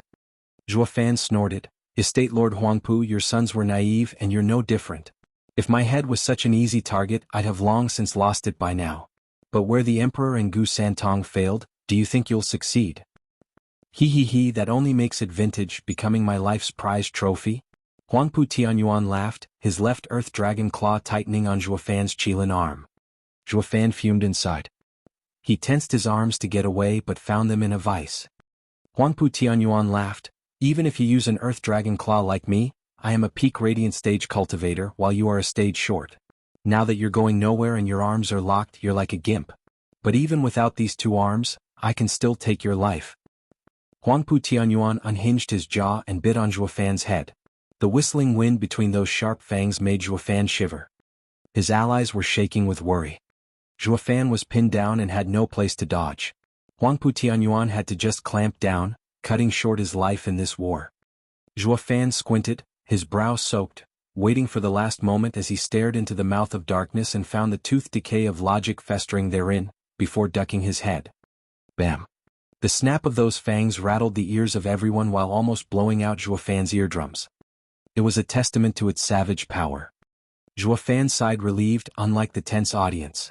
He had made a lucky escape, but his position was still very much precarious. His hands were still in deadlock, making him easy picking for the monster looming above. Zhuo Fan struggled, but those arms just wouldn't budge. Huangpu Tianyuan toyed with him. Steward Zhuo, everyone reaches their end and today it's yours. You dodged my bite from above, but how will you escape when I attack from below as well? Huangpu Tianyuan opened his mouth again as the tail whipped at Zhuo Fan. The shrill sound that tail made as it traveled stung his mind and vexed his heart. It was more than capable of splitting his head down the middle, but dodging it would put him right between those fangs. Zhuo Fan was pushed into a corner. Luo clan was worried for him, their hearts in their throats. They wanted to come to his rescue, but with how not even Zhuo Fan could overpower Huangpu Tianyuan, their odds were slim at best. Regent Estate's allies had it better, everyone smiling at Zhuo Fan's plight. They'd see the hatred for their ancestors' desecration be repaid in full. Estate Lord Huangpu reigned supreme. Yu Wanshan and others got to an early celebration. But in the face of such a problem, while tied and facing the jaws of death, Zhuo Fan showed no fear. Maybe his flashing right eye had something to do with it?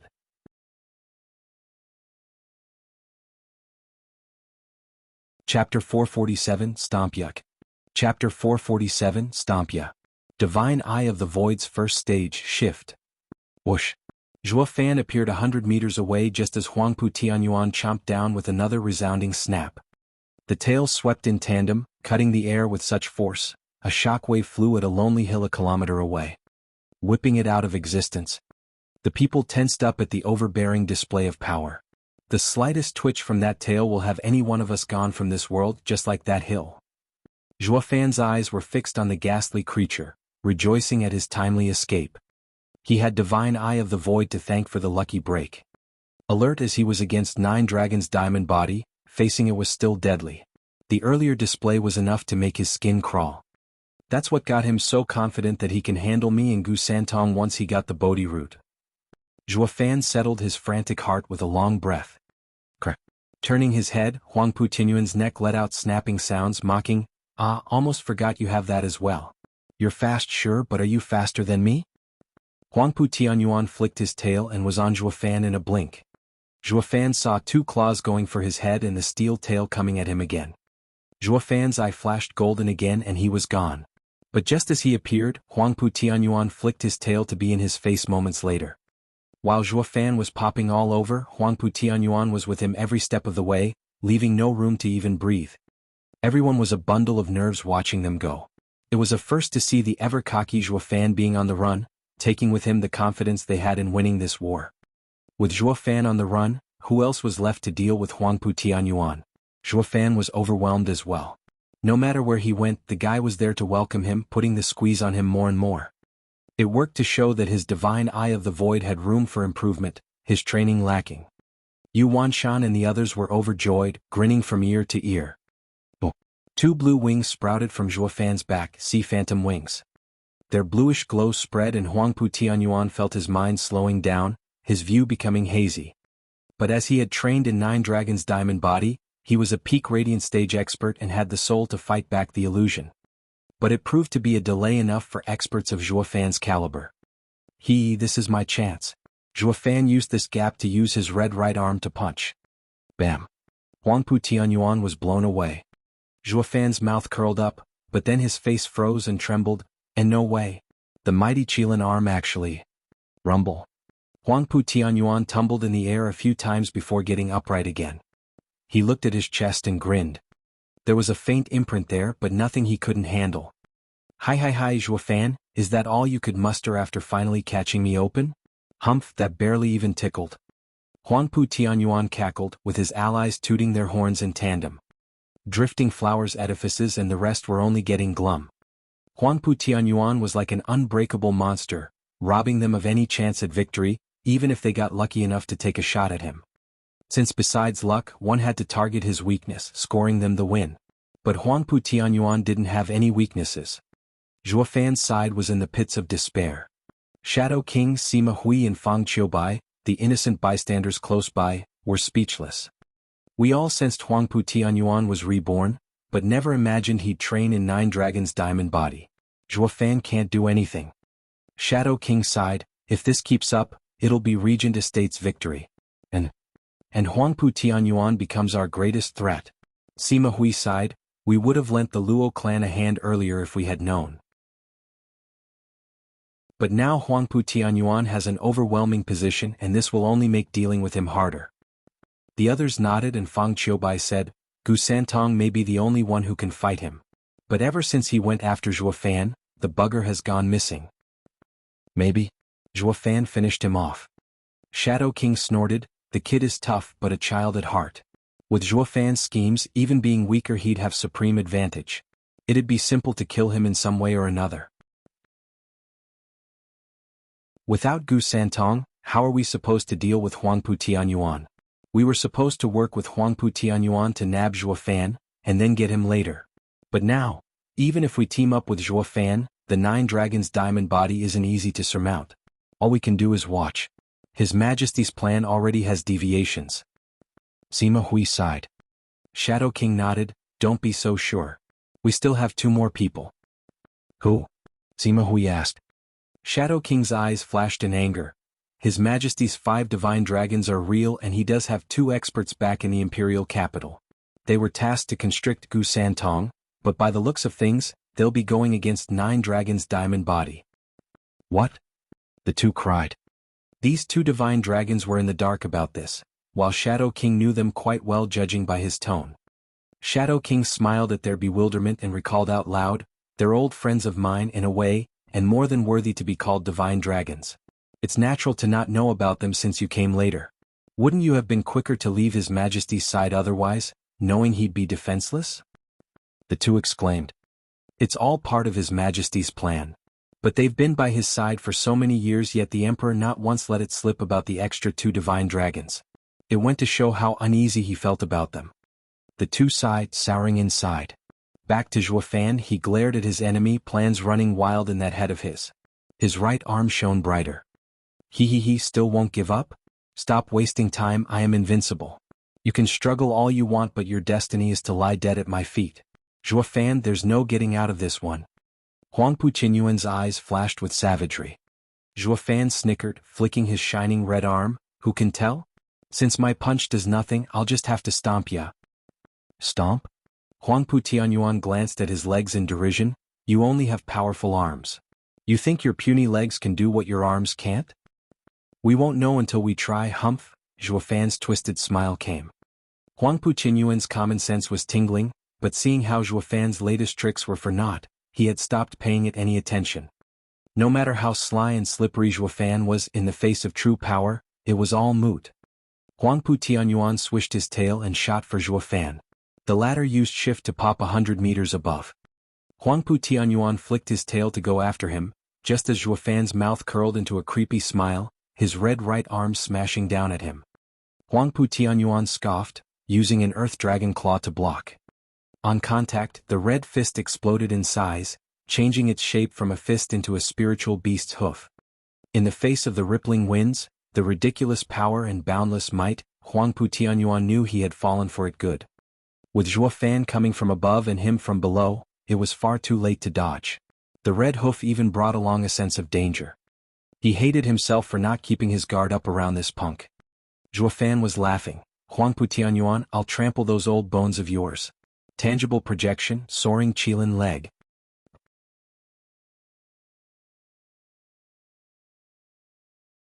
Chapter 448, Returning Dragon's Roar. Chapter 448, Returning Dragon's Roar. Elite Coder. Bam.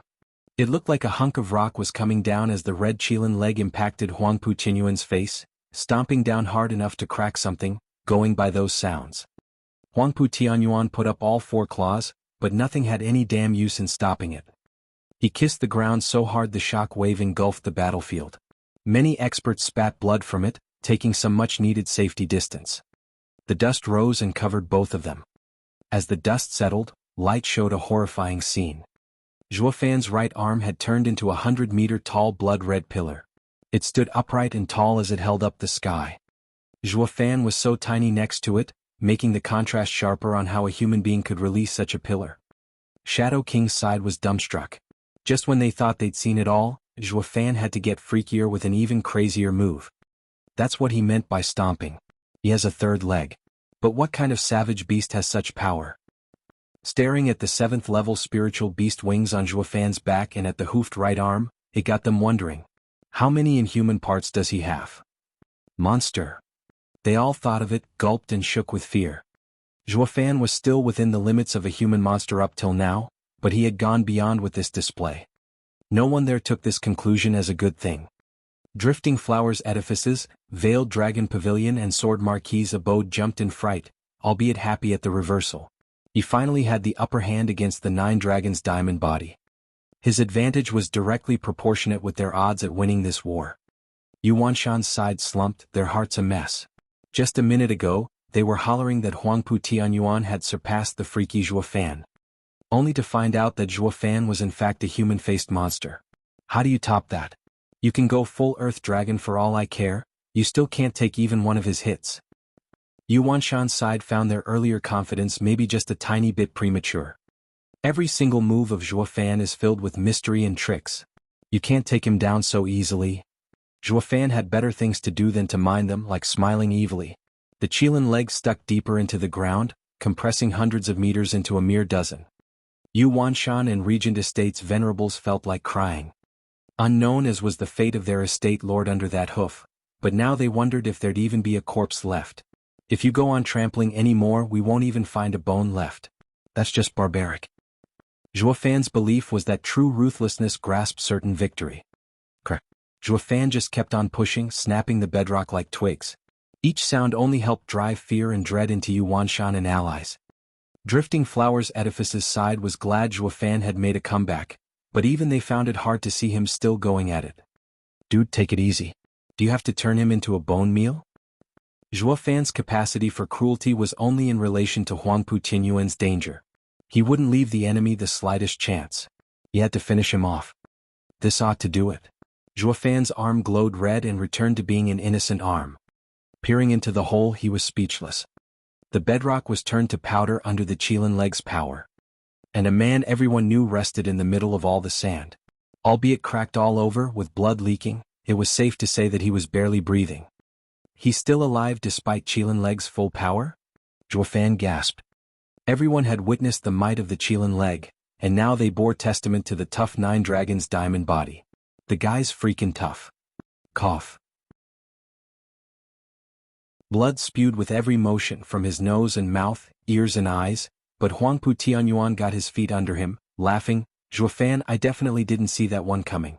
But even with that killer move, you still can't take me down. To hell with you and your body. You're now broken and wounded. Since I couldn't kill you with the Qilin leg the first time, the second attempt will finish you off. Humph, you're half dead. Zhuofan's eyes flashed. Huangpu Tianyuan only laughed harder. Half alive is more like it. Did you forget already? My Nine Dragons' diamond body has reached this step with the help of Bodhi root. It's not just tough but unbreakable. Huangpu Tianyuan made a sign and barked. Nine Dragons' diamond body, 8th dragon soul transformation, returning dragon's roar. Roar. Under the shocked looks of everyone, a green dragon soul shot out of his body and roared as it circled above him. Green lights fell upon him, healing him to perfection, not even leaving a scar as the scales knit back together. When the dragon soul returned back inside, he was now the very picture of health. Zhuofan's eyes trembled in shock. The ascending dragon fused with the Bodhi root, and gets this bastard back to full health every time he's damaged. Adding that tough body into the mix and you'd have an indestructible killing machine. Zhuofan frowned. Shadow King's side was keyed up. Huangpu Tianyuan's outrageous power blew their minds. How were they going to beat that?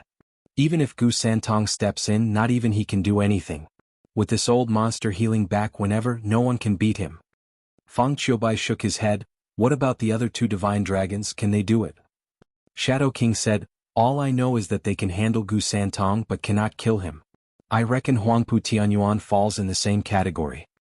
As long as there's a way, we'll just think about killing him later. Sima Hui muttered.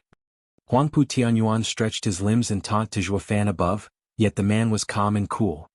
Zhuofan's eyes flashed and he punched with his right arm again. Since I have no way to finish him off yet, I'll stall him. Torturing him is better than nothing.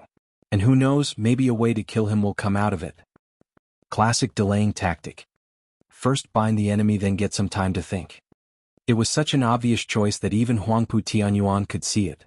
So he retaliated with a flick of his tail and jumped out. Boom. Zhuofan's legs smashed the ground, but not Huangpu Tianyuan. Frowning, Zhuofan sighed inside. And of course it never goes as planned. He only got Huangpu Tianyuan the first time because of how close they were and having the element of surprise. But Huangpu Tianyuan was a fast learner. He had to keep some distance and that speed of his was enough to stay clear. What was even worse was that Huangpu Tianyuan wasn't a cocky old coot like he acted, but was cautious instead. The worst enemy was a cautious one. Zhuofan sighed. Coming out empty with the enemy on guard, left Zhuofan in truly dire straits. Case in point, he didn't have the time to take back his Qilin leg as a bloody maw came from behind. Zhuofan, now it's my turn, ha ha ha.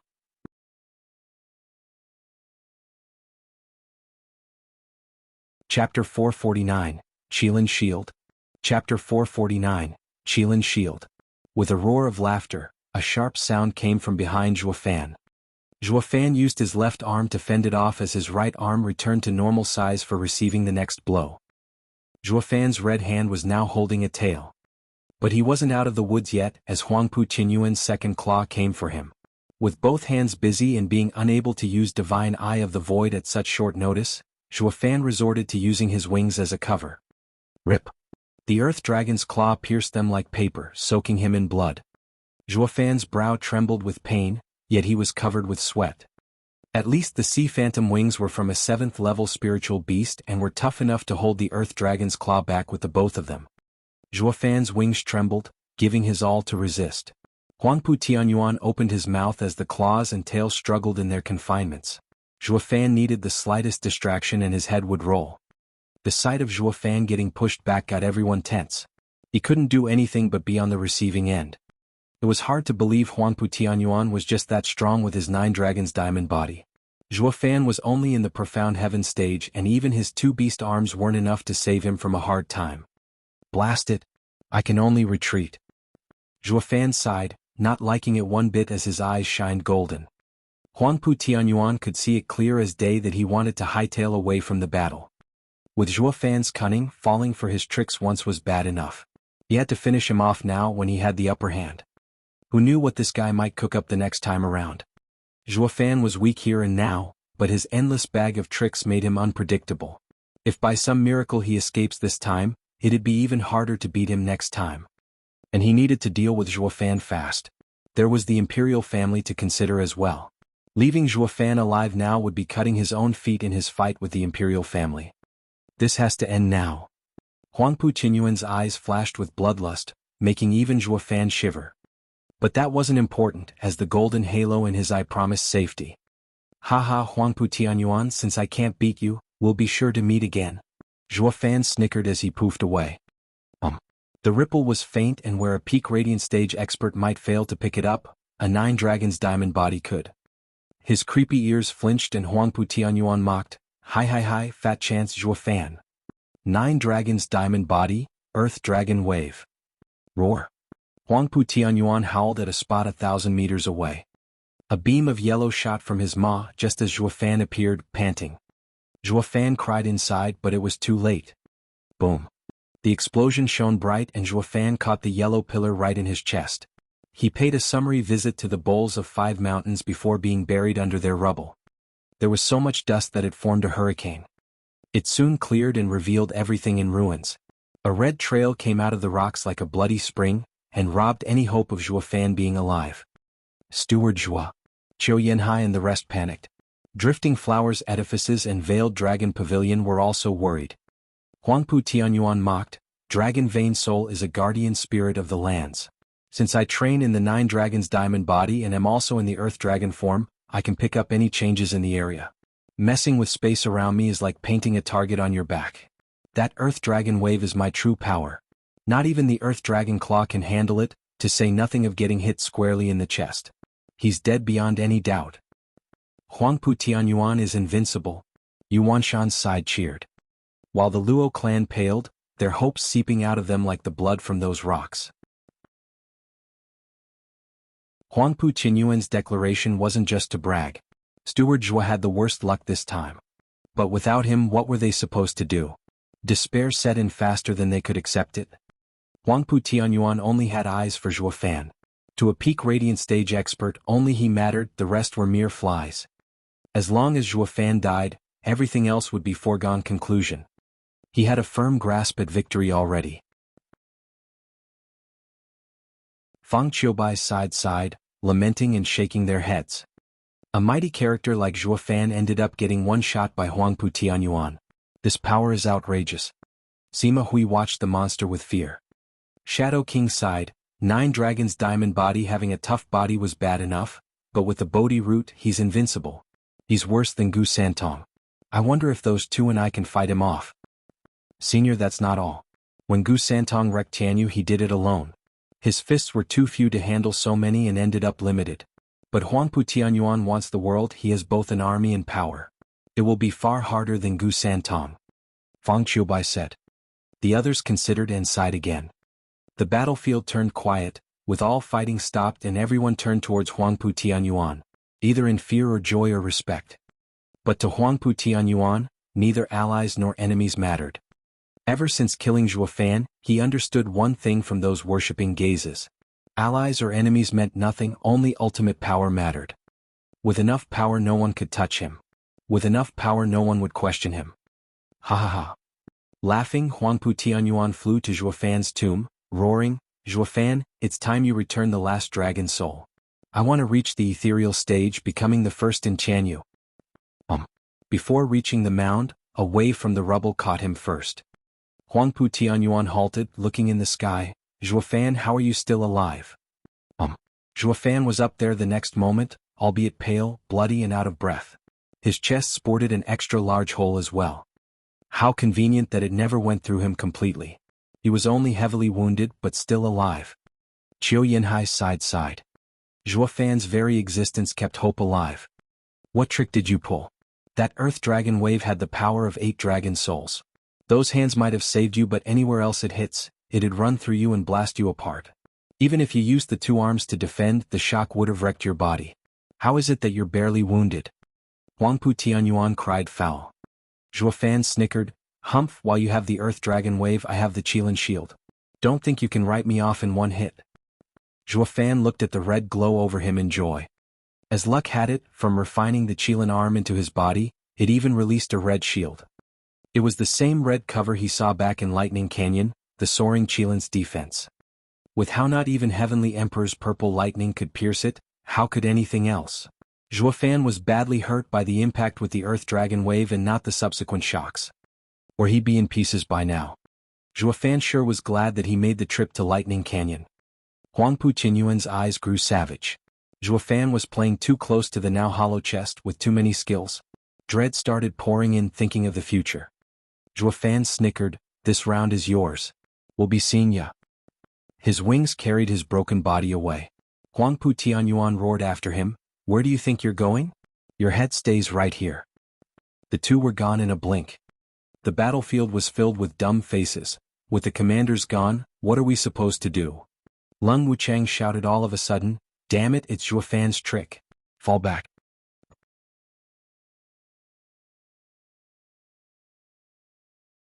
Chapter 450, Poisoners Collide.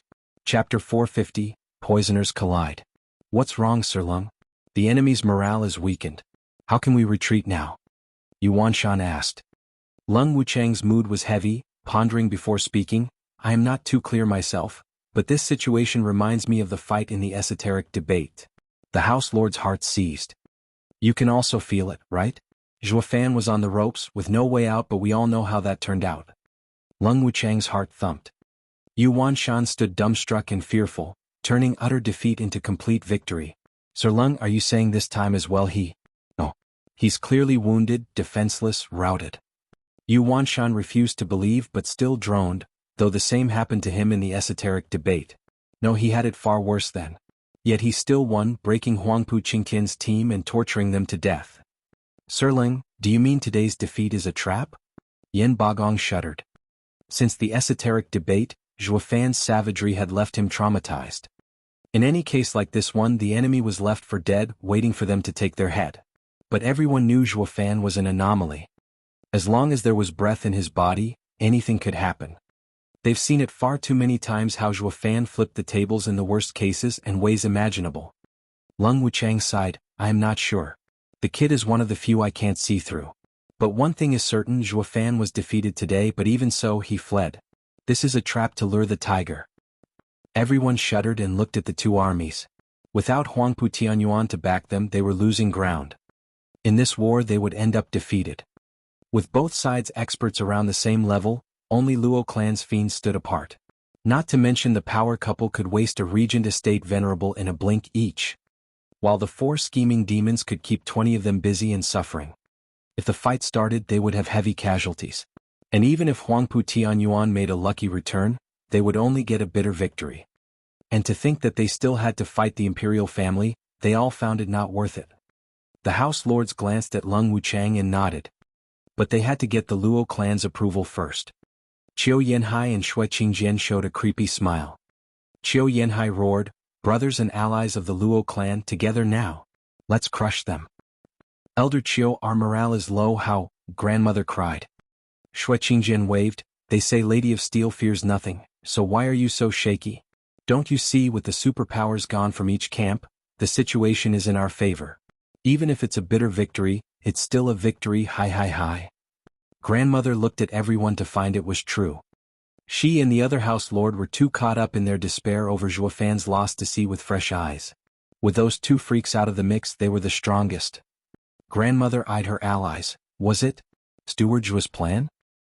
The two looked at each other, then nodded. The couple was out of the loop just as well though. Zhuofan would never do things half-measured. His loss had to be real, but that wasn't the issue here, instead turning it into a chance at victory. Something Zhuofan gave them.